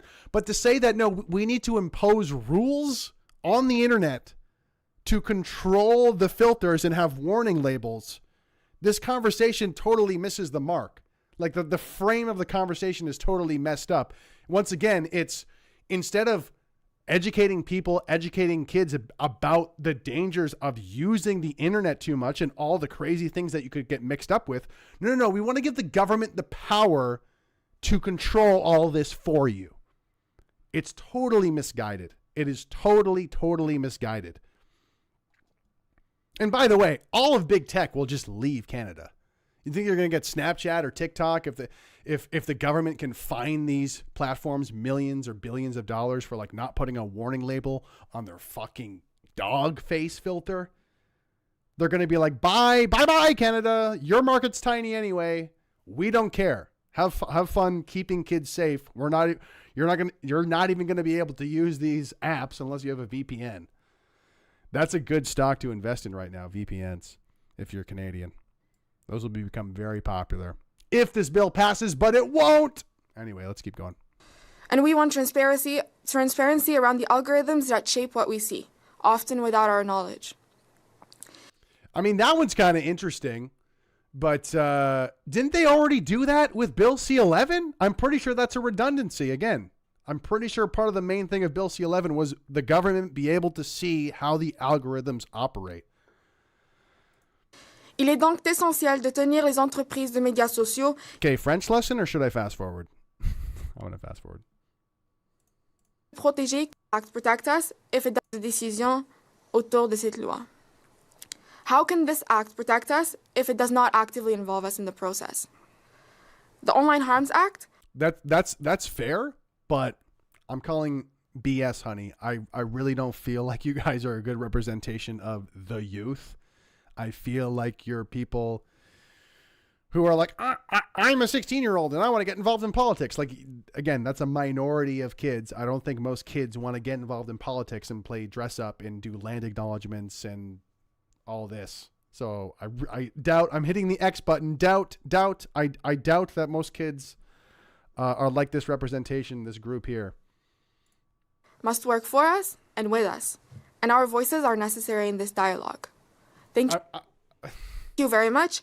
Et je passe maintenant la parole à mon collègue sur la délégation, Hamza. It reminds me of something Tyler Russell said. He told me this years ago, and it's always stuck with me. And he said, Canadian politics is so controlled. Everything is so controlled. And this is a good example. It's like the Canadian government's like, hey, we need kids to support this bill. Okay, let's get this group, let's get these like test tube, dress them up, call them like little kid politicians, and these will be the kids. These will be our controlled little group of kids. These will represent the youth to support this bill. It's totally organic. It's a totally organic group of kids here to support this bill.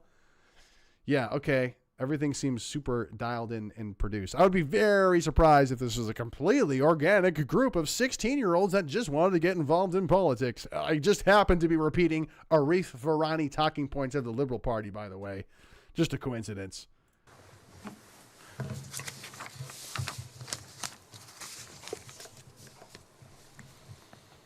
Hello everyone, my name is Hamza Kamal.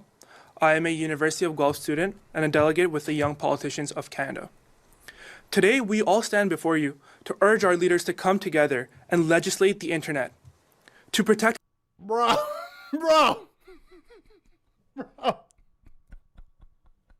Yeah, that's the number one thing on university students' minds. We want to legislate the internet. That's crazy. Hey, I'm a kid, just like you. We want to legislate the internet. Who, me? I'm just a regular Guelph student, just like every other university student. And we want to come together to legislate the internet. Hey, teach, we need to legislate this thing. It's crazy, dude. This is so nuts. That's such a crazy intro from this guy. Oh my God. Hello everyone, my name is Hamza Kamal. I am a University of Guelph student and a delegate with the Young Politicians of Canada. Today we all stand before you to urge our leaders to come together and legislate the internet. To protect... Damn, bro. And hey, I don't want to do this, but I'm going to do this. I don't know what his background is, but you know, when you're in a free country, when you're in a free Western country, sir, like, we don't like the government taking our rights away. That's not what that's not the European culture background thing. No. We want the freedom. So I don't know where your parents are from or how long you've been here, but like, we don't like that here. We actually don't want the government to legislate the internet. That does not sound good.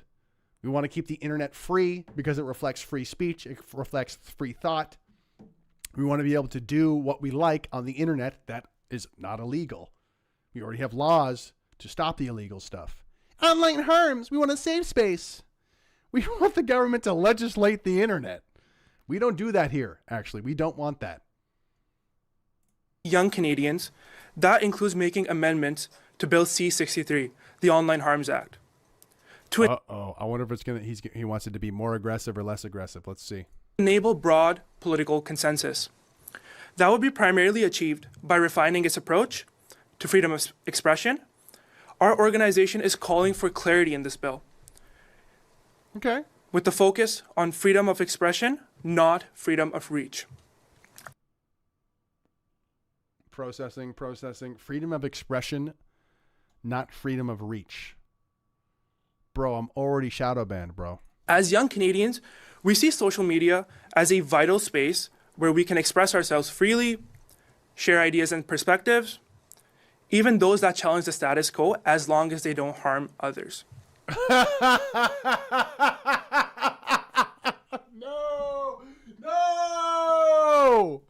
No! I feel like I'm going to take 20 minutes to break down what he just said and how crazy that is. What? We can challenge the status quo as long as we don't harm others. So is the status quo that trans women are women? Or is the status quo that women are biological females? Which one's the status quo? Because guess what? If I'm on the wrong side of that equation, I'm harming somebody. Whoops. Trans women aren't women. Am I opposing the status quo? Did I offend somebody? Did I harm someone? Probably. Hey, we care about freedom of speech, but just don't, and we believe in freedom of speech. We can challenge the status quo, but no, don't harm anybody. This is so naive. It's so naive. It's so sadly naive. It's like this totally narrow view of we can have free speech. We just need to stop harm. What?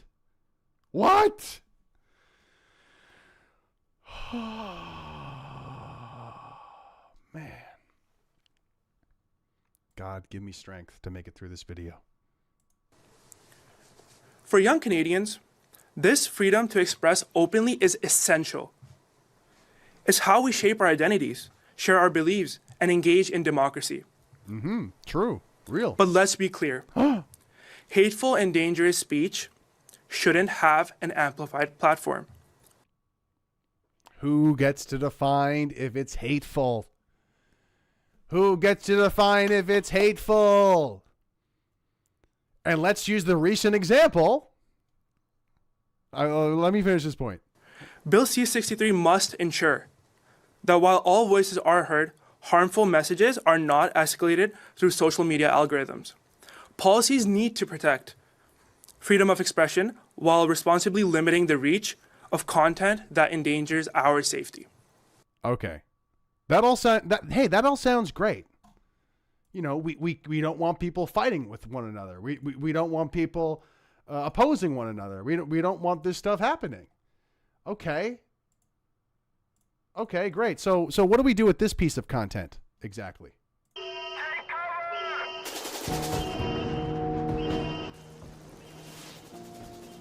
I didn't have the music. What do we do with this piece of content exactly? What do we do with this piece of content?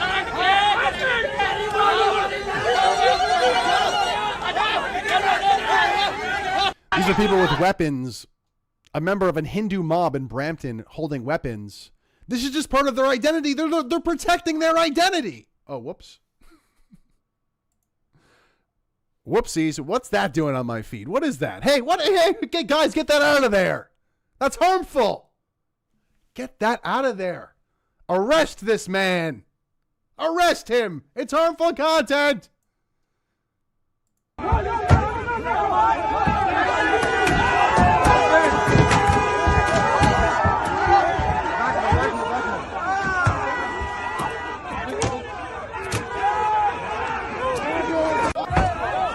So who is this harming? These people are just expressing themselves. They're expressing their identity. We need to express our identity. Is it harmful because they're opposing the Khalistanis, or is it harmful because the Hindus look bad when they do this? Is this harmful because all of the foreign conflicts just makes mass migration look like a real big problem that we should be addressing? What's the harmful? Who defines if it's hateful? Is the video hateful? What if the caption's hateful? All of this, it's like these young kids are saying that we're going to stop the VAG talk, but they're talking in VAG talk. This has been the problem from the beginning with this bill, guys. This has been the problem from the beginning. They say it's not VAG. They say they care about free expression, but then it's still VAG, and they say, no, well, hey, we believe in freedom of expression. We just got to stop hate. We believe in freedom of expression. We just got to stop the harms. We believe you being expressing yourself as an individual, but don't offend anybody. You can't have both. You cannot have both. Freedom of expression is too vital to be compromised. It deserves wide latitude from the law, as long as it doesn't cross into harassment or hate. Okay, harassment or hate. Again, hate. What is hate?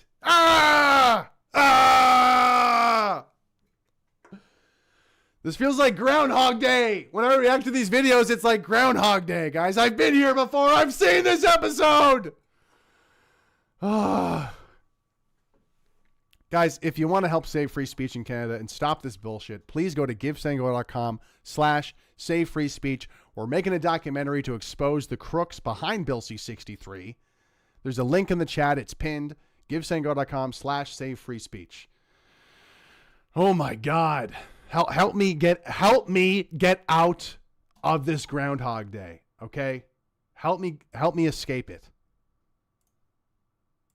The Digital Safety Commission, created by Bill C-63, must be guided by young voices like us. Okay. We want young radical people defining what is allowed online with these broad definitions. Those of us on the front lines, facing the risks of online harms and the danger of having our freedom of expression unfairly limited. We need this bill to balance the scales, to protect free expression while ensuring our safety. Again, you can't have both, man. You can't have both. You can't have free speech and be protected at the same time. Lee Stewie says, wow, Greg, attacking these children for what they believe in. How dare you? Yeah, yeah, I'm bullying. Damn it. I already broke the law. I'm already going to get censored. I can't believe this. I was bullying them. I actually didn't even notice. so annoying. But this guy is actually a great testimony because his whole speech has been the epitome of doublespeak. And I know it's 1984, it's been overused, but it truly is the speaking out of both sides of your mouth. We believe in freedom of speech, but not hate. I'm going to express my identity, but no harm. We love freedom of speech, but we need to stay safe. You can't have both, bro. Let's find that right balance, protect freedom of expression, but prevent its misuse. Prevent the misuse of freedom of expression. That right there is just total. We already have laws about inciting violence, guys. Come on. This is silly. We're asking for your commitment to make this bill a real safeguard for the youth today and for the generations to come. Thank you. I will pass it off to my colleague over here. I'm not going to say it. I was going to criticize one speaker being better than the other, but it's not worth it. Lee Stewie says politicians love using kids as a human shield from attacking legislation. They do this with gun ban laws. Yep, they sure do.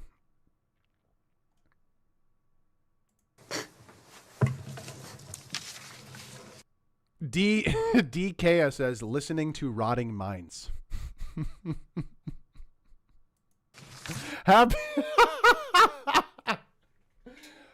Happy Robot says he's the type that pulls the brown card every chance he gets. That's pretty funny. Because there are people that do this. There are minorities, especially in university. They pull the brown. I'm brown though. Yeah. All right, let's keep going. We're not even halfway. Oh my God. Hello, everyone. I am Manazi Chirikachi, a grade 12 student, and I'm part of YPC's Online Harms Act delegation. Our commitment has always been guided by the principle of bringing young people to the table to inspire others to take leadership, and that is exactly why we are here today as a youth delegation. We recognize that there are various perspectives on different acts and of different parts of the bill, but ultimately we'd like to highlight that the core idea is that youth needs support now. As constant users of social media, we know that harmful content reaches youth at alarming rates before it's taken down or controlled by sites. And we want to see an environment where youth can freely browse without worrying about massive amounts of sexually explicit and toxic content that we encounter on a day-to-day basis.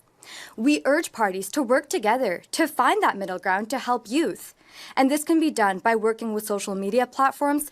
So she might actually have a point here. I hate to say it. She might actually have a point here. Because I haven't seen it much myself, but I've heard TikTok and Instagram are actually really bad when it comes to this in terms of like feeding people sexual content when they didn't ask for it. You know, I'm talking, this has happened to me before. I've opened up like a fresh TikTok account because I got banned, or a fresh Instagram account because I was opening a new account. And all I'm seeing are like nipples. All I'm seeing are like nipples through shirts. Not nudity, but like I'm seeing nipples through shirts. And I'm like, how old is that person? Like it was like, what? I just started a new account and like this is what I'm seeing without even like influencing my algorithm on what I'm liking.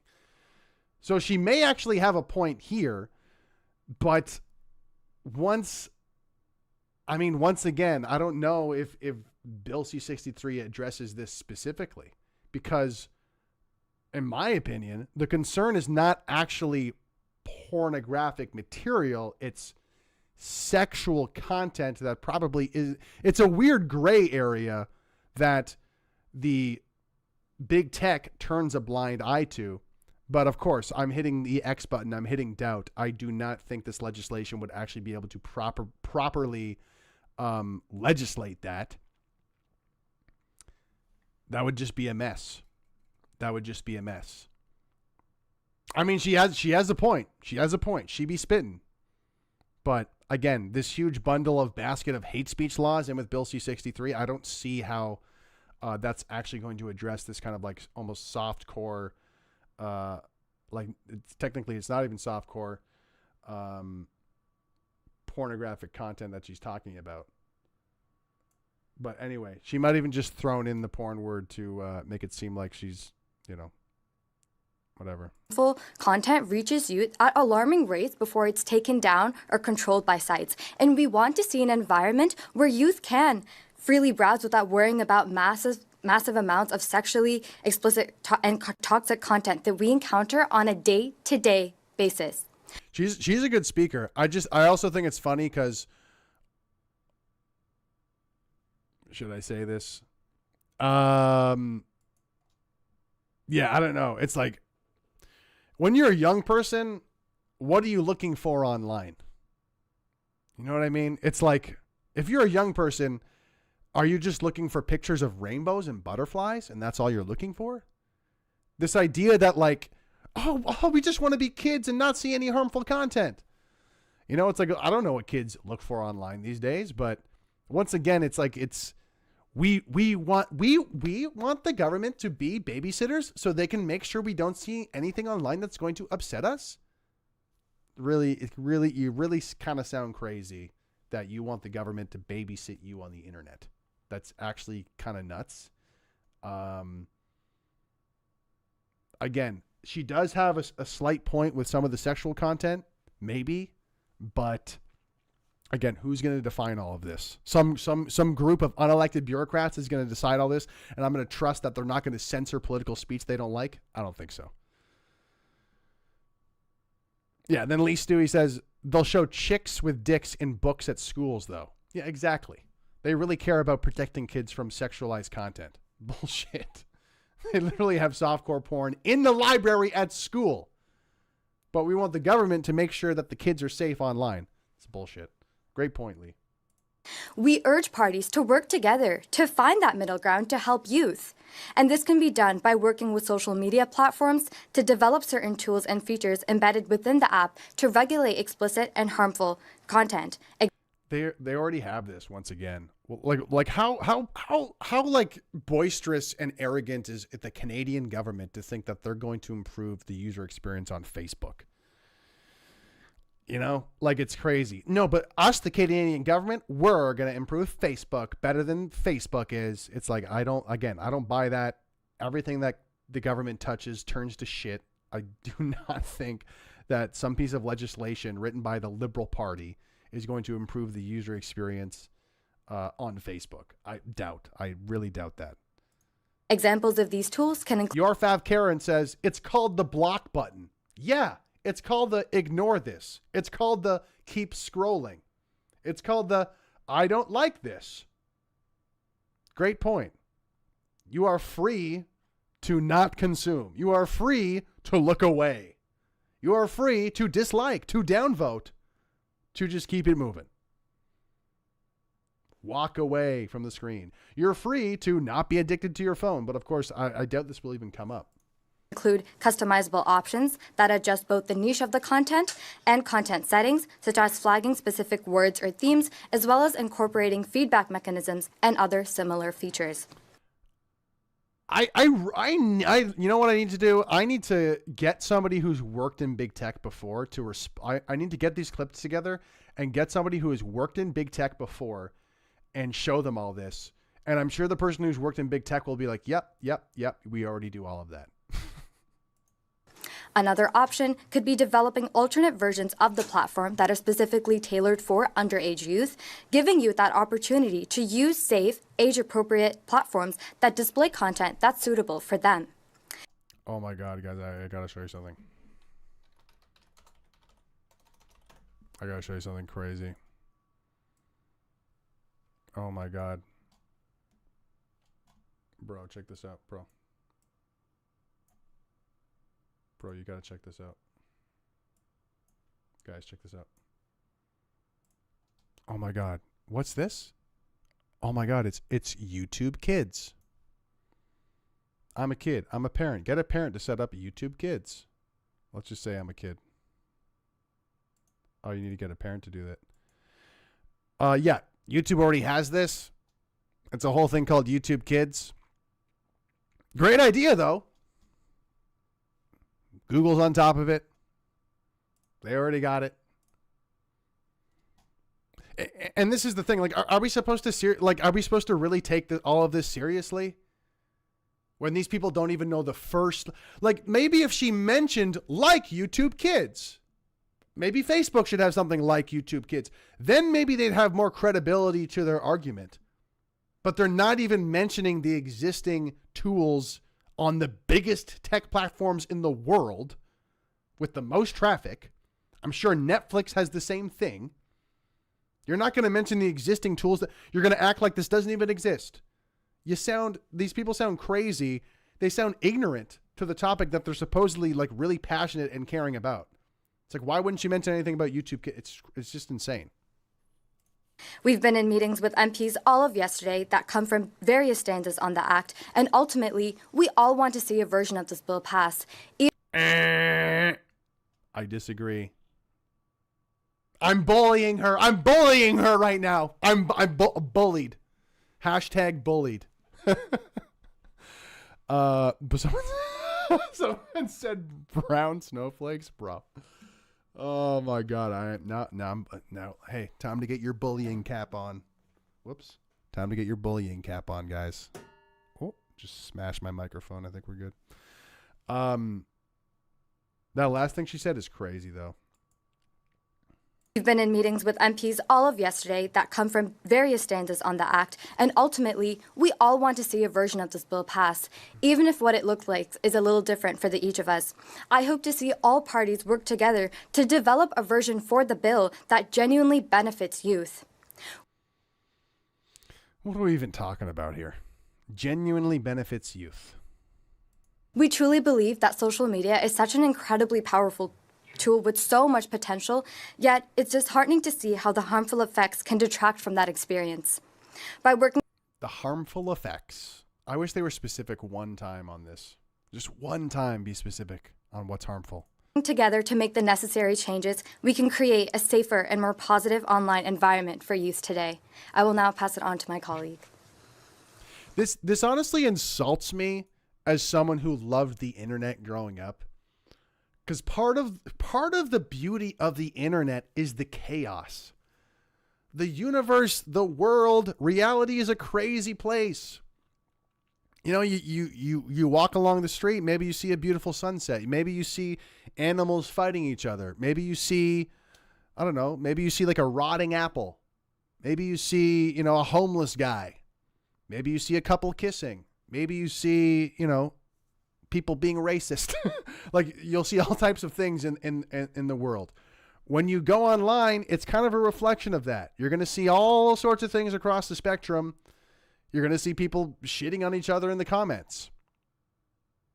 You're going to see people being ironic, people making crazy jokes that they would never say in public, never say mask off without hiding behind their anonymous thing. But that's what makes it fun. That's what makes it exciting. That's what makes it interesting. The chaos, the randomness of it. You have to use your critical thinking. You have to, you know, build a thicker skin because all of this is happening. Sure, they may have points with the sexualizing content that really can be very dangerous to young people. Some of these ads I've seen, by the way, are actually crazy. And there's like, it's an ad. It's a totally safe, like official ad on YouTube. And there's all these body parts moving around. And I'm like, how did this ad get approved? Like, this is insane. If I was a kid, this would totally warp my mind. If my pituitary gland would be exploding if I was a 13-year-old watching this ad. That they have a point on. But as it exists, Bill C-63 does not address that gray area. And again, I don't think any of them are addressing the sort of like cell phone addiction thing that's being a problem. Lee Stewie says they turned the comments off of that video, by the way. Lol. Yeah, that's crazy. No comments allowed. Comments turned off. Does CPAC usually have comments on their videos? Let's find out. Oh, that one doesn't have any. Why not? CPAC.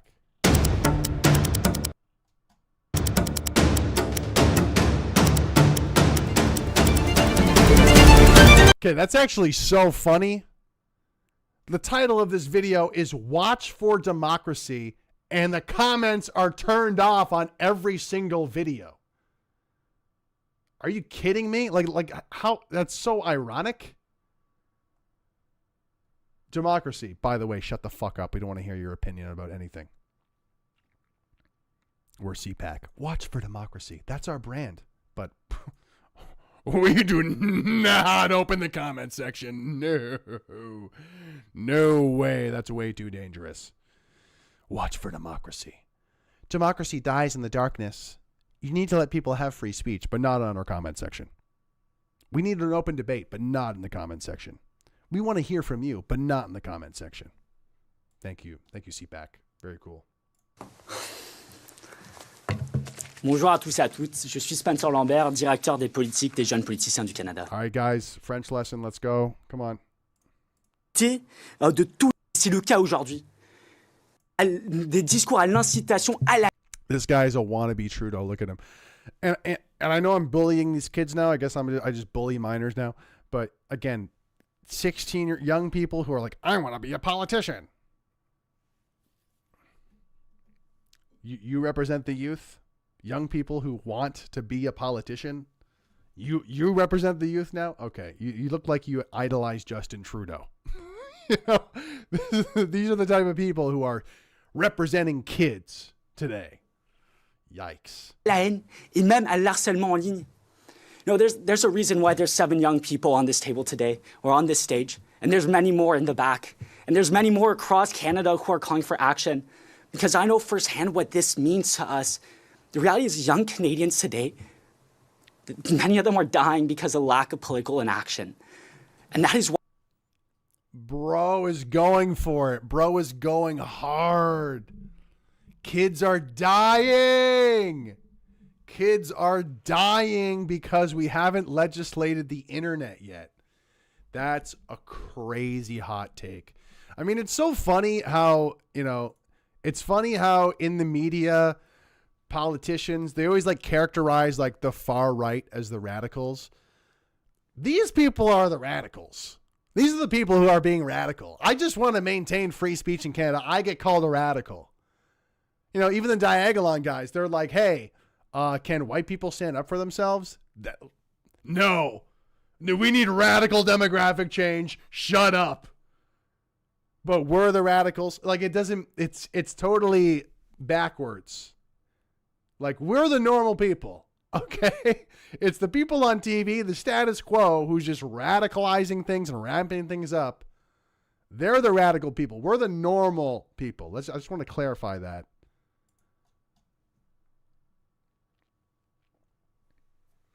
Your Fav Karen says, dying because of lack of political inaction. Is he okay?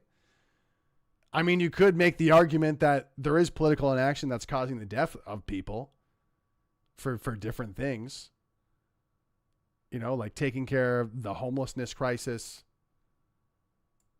I think there's a lot we could get into there, but like on this one, it's it's obviously just rhetoric. The reason why there's 7 young people on this table today or on this stage, and there's is it me or is this guy really trying really hard to be Justin Trudeau?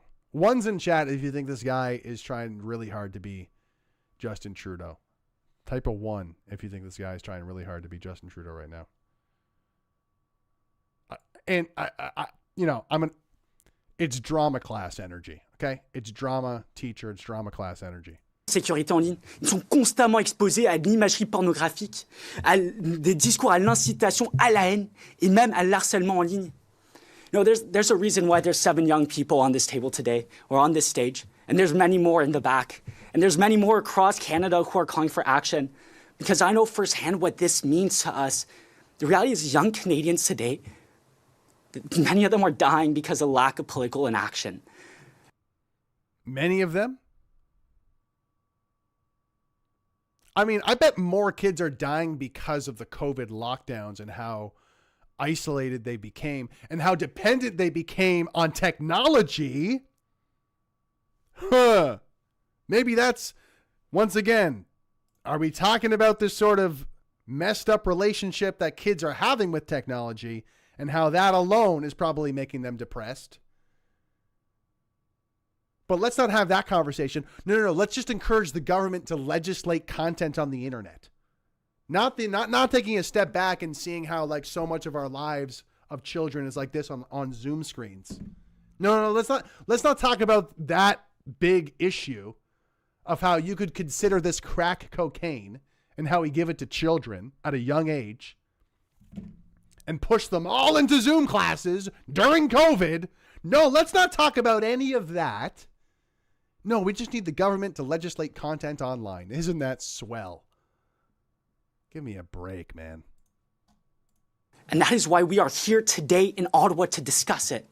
Et c'est en réalité cette très triste réalité que nous sommes ici, entreprises pour légiférer sur l'Internet. I mean, to be fair, he speaks French better than me.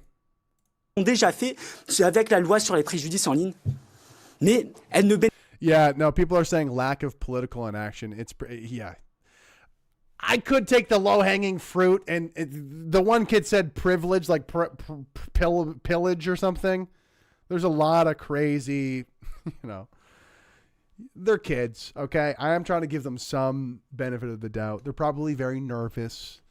Lee Stewie said slam poetry. Yeah.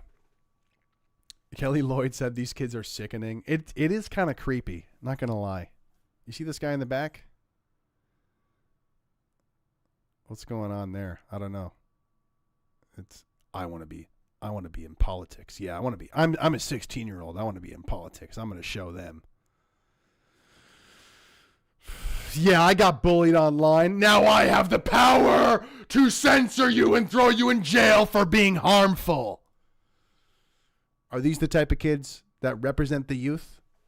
I don't know. Bénéficie pas du soutien nécessaire pour devenir une loi. Cependant, de nombreuses parties du projet de loi, notamment la première les jeunes de car en compte exactement le cas. Les partis politiques faire quelque chose. Ils étaient tous en ligne et fatigués. Appelez vos députés à cette inaction politique. Nous vous demandons de venir pour que vous puissiez protéger un projet de loi. Cool. Thank you very much, everybody. We'll now be pleased to take questions and interviews after. Bro was cooking there. He was cooking en français, and I couldn't even understand any of it. Chat, translator. Chat, can you translate? Chat, can you translate that? Their eyes are so lifeless, says Pointfire.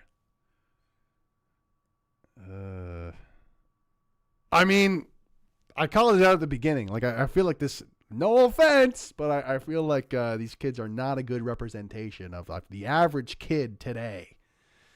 You know, if you're, I want to be part of politics and I'm 16. Like, no one does that. The weird people, like, off the beaten path, do that. Anthony Warner said too many wedgies when he was young. It is a thing, man. It is a thing. People get bullied and then they want power, and now they work for antihate.ca. Okay, let's keep going. Hey, we made it through. We just got to get through the questions now. For journalists on Zoom, if you have a question, please use the raise hand function. Pour les journalistes en ligne sur Zoom, si vous avez une question. He said the kid in the gray suit is definitely there against his will.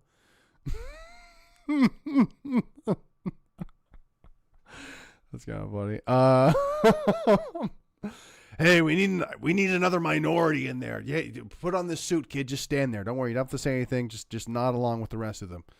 We need more. We need more brown kids in the shot. You know, we gotta make this look good like the kids of Canada. All right, get him in there. S'il vous plaît, utilisez la fonction main levée. Mark, the floor is yours.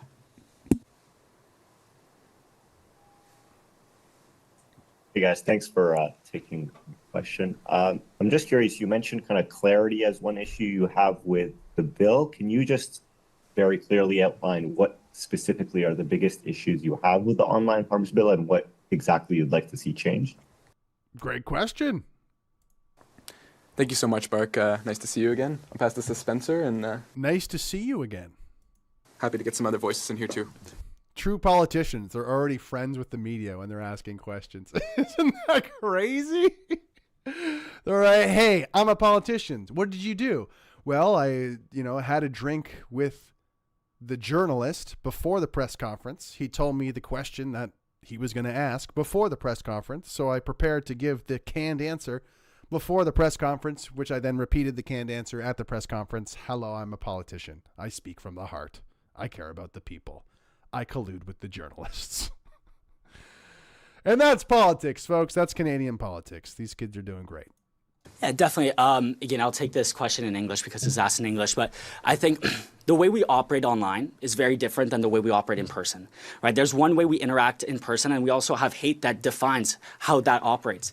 But as a result of how we communicate online is vastly different than how we do as well in person. We also need legislation or the way we interpret hate to also evolve in that way, right? Because What?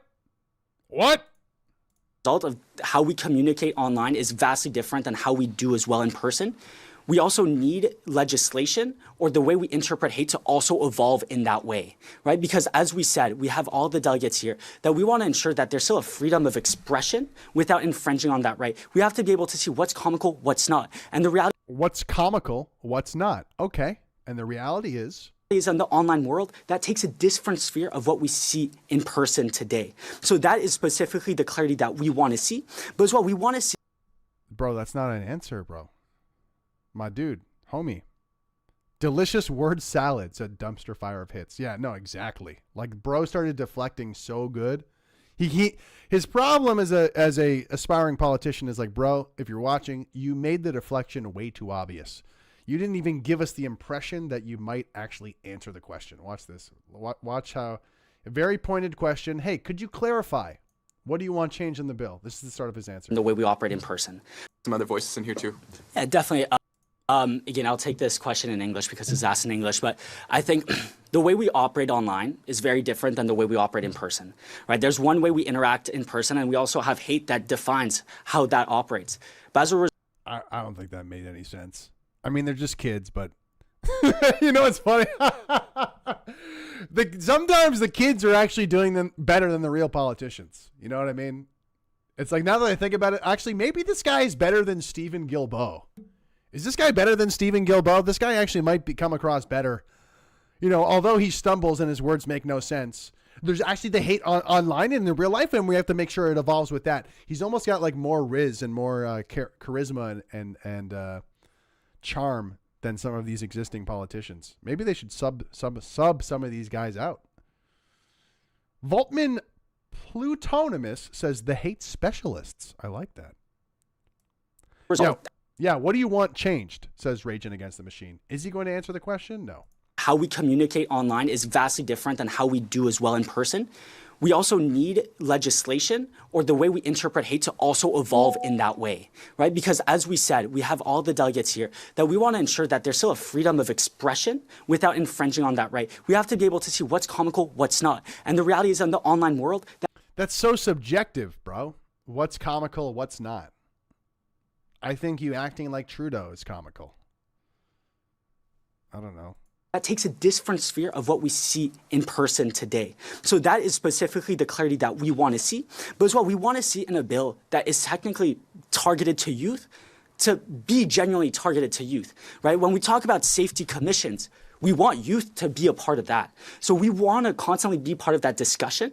And so those are two of the major points that we want to see change. But as well, we want to make reference on that bill. There's also emerging technologies that sometimes that are not specifically spoken about. What are we talking about? The threats of AI, the threats of deepfakes, because those deepfakes and sharing those images ruins the lives of young people.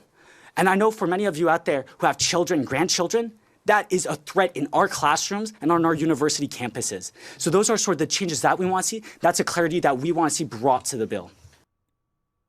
Man, I honestly had some hope.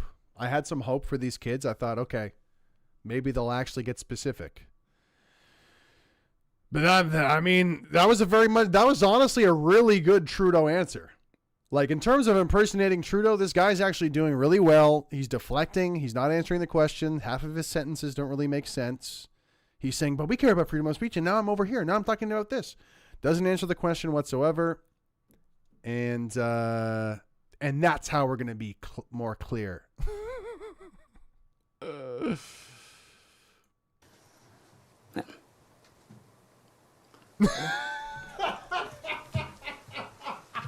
Sure. I think Spencer has answered the question pretty well so far. We have to bully this.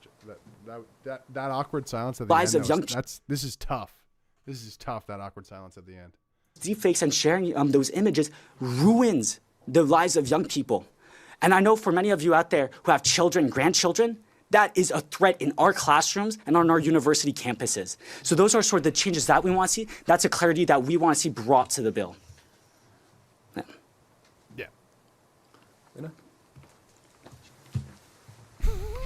Sure. I think Spencer has answered the question pretty well so far. I'd just like to add on, in terms of clarity, a lot of the bill discusses accountability and who's responsible for what.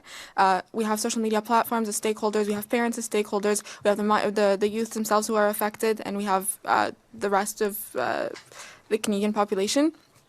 So we would like to see more of these boundaries drawn over who's responsible and who's liable for what, and what are the extent of these liabilities, as well as some more clarity in terms of definitions of certain terms that were used in the law, such as the definitions for hate speech and. Oh, okay. She's actually kind of cooking here. Definition of hate speech, would like more clarity. I kind of actually agree with her. Can we get some clarity on hate speech? What else? How to ensure that does not actually infringe of freedom of speech, which I'm sure is a major concern for a lot of us. Yeah, I hope so. I'll just add on very briefly. We spoke to people like MP Peter Julian, MP Andrew Scheer, the Bloc Québécois will be meeting with a lot more today. And I can say this for sure. All parties share a commonality to protect the internet in some capacity, and especially for young people. Are we protecting internet or are we protecting kids? What's going on? Right? We are the most vulnerable population when it comes to the internet. We're the most used on the internet. We're the most attentive to the internet. And if we can't get something passed in this session where we see some sort of regulatory changes for social medias to engage young people, and what does that mean exploitatively, not only for the social media, but for people that can access the social media to exploit other young people, that just needs to happen in one way or another, and it's just nothing else we can do. Young people need to see it. I mean, this is really brutal because it almost feels like the number one goal is urgency. Like that's been the only message I feel from this press conference is we need to pass something. Well, we need to pass something. No emphasis on we need to get this right in order to ensure free speech is protected. We need to get this right to ensure that it's actually going to accomplish what we want to accomplish. Once again, feels like Groundhog Day, but I mentioned this before. The last piece of legislation, Bill C-18, kind of helped break the internet in a bad way, where you can't even get news articles shared on certain social media platforms. That's because the legislation was so bad that big tech bailed out of Canada. And these kids are like, let's rush in the next one. We got to get something through. Wow. Wow. Yeah, so we can break the internet more with another piece of crappy legislation and just have big tech completely bail out of the country. That will make sharing news impossible pretty well. Much more difficult if big tech bails out of Canada because they pass more bullshit legislation that big tech just bails on. Which is a big possibility because we saw it happen with the last bill. But these kids are like, no, we got to push something through. We got to push something. Not good, guys. Thanks for that. I'm also curious, what do you make of the Conservative Party, which has kind of vowed to repeal this legislation and presented its own alternative? What are your thoughts on what they've presented?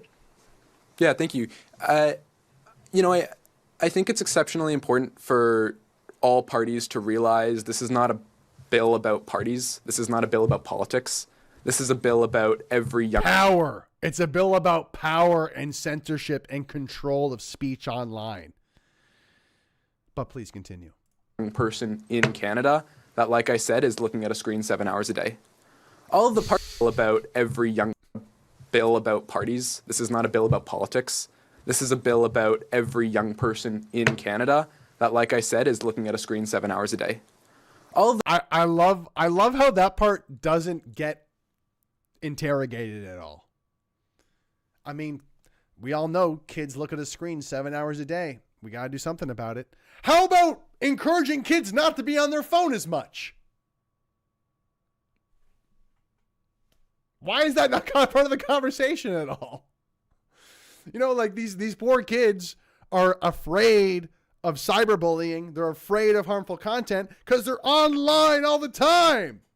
Maybe we should have a conversation about not being on your screen for 7 hours a day. And here's the thing, folks. I'm a millennial, okay?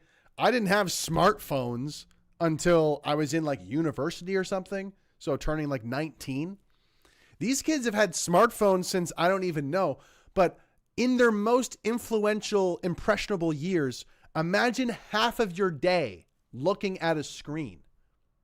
That's kind of nuts. That's kind of crazy. Sure, I played like Nintendo when I was a kid, which was not nearly as exciting, as engaging as a smartphone in 2024. And I love how we care about kids and mental illness, and they're killing themselves, and they're isolating, and they're afraid of online content. But they're not going to stop using their phone any less. They're not going to like stop using the phone as much. No. I need my 7 hours online. No questions asked. I just need the government to babysit me.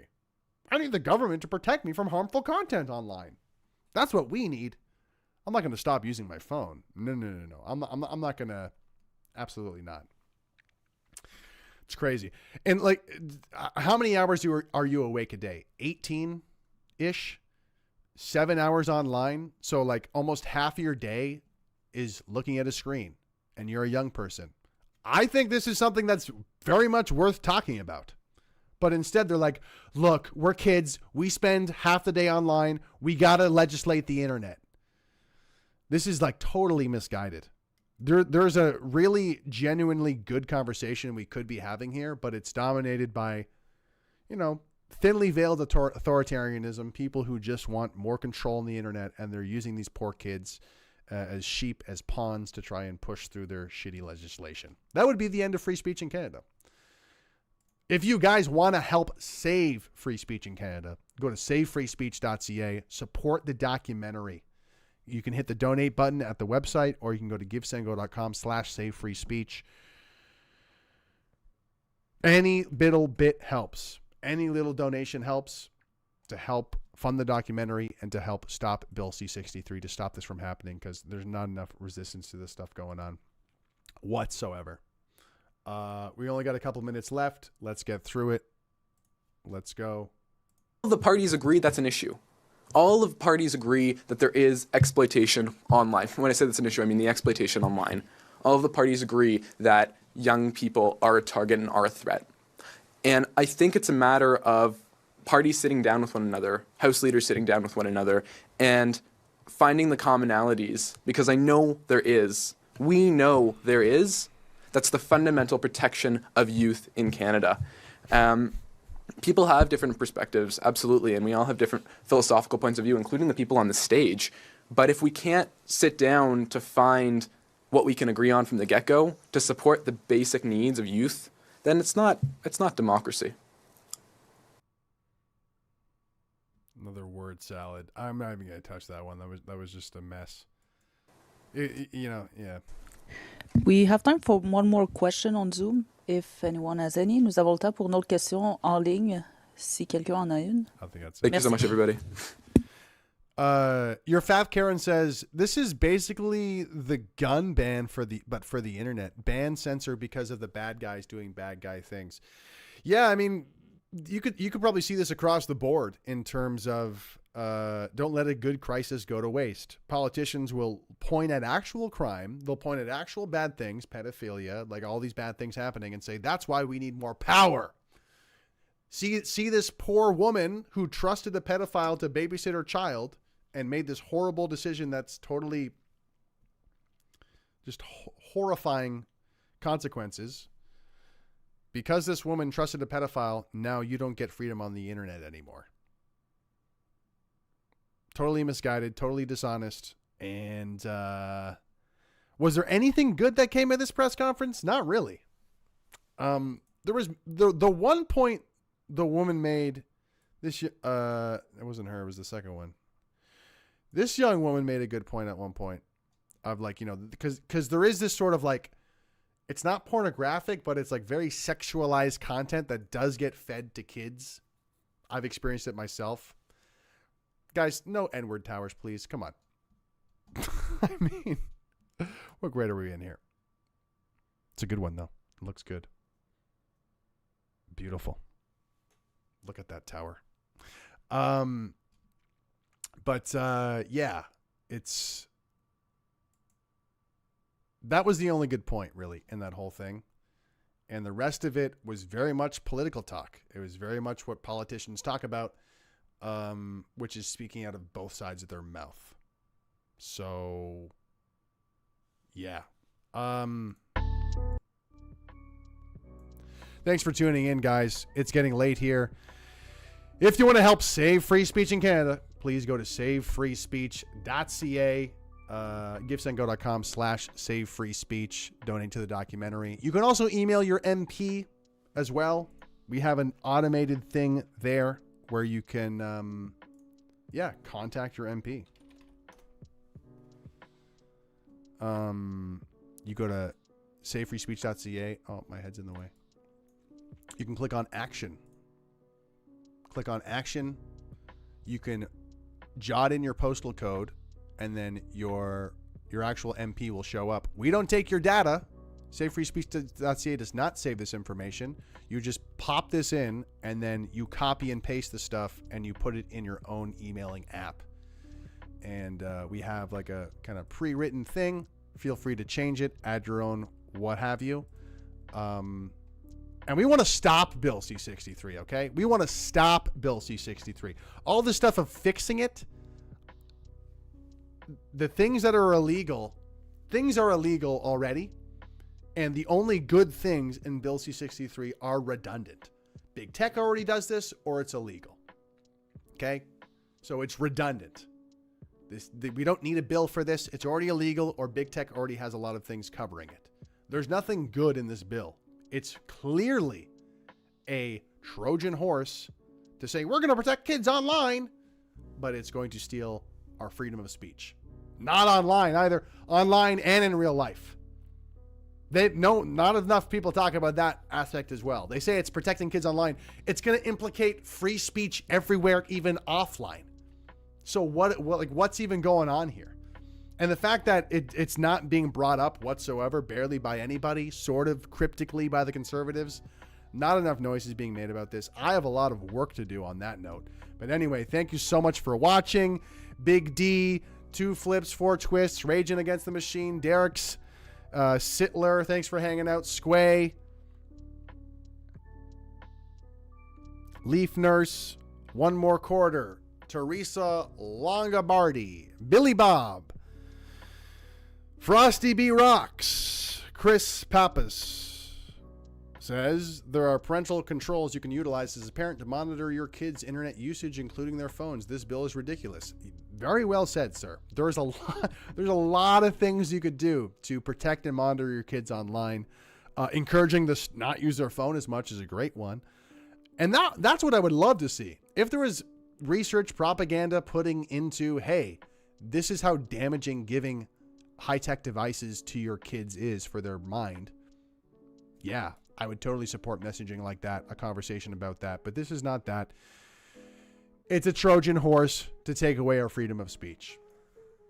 Thanks for tuning in, guys. Until next time, it's okay to demand higher standards. And thank you for watching.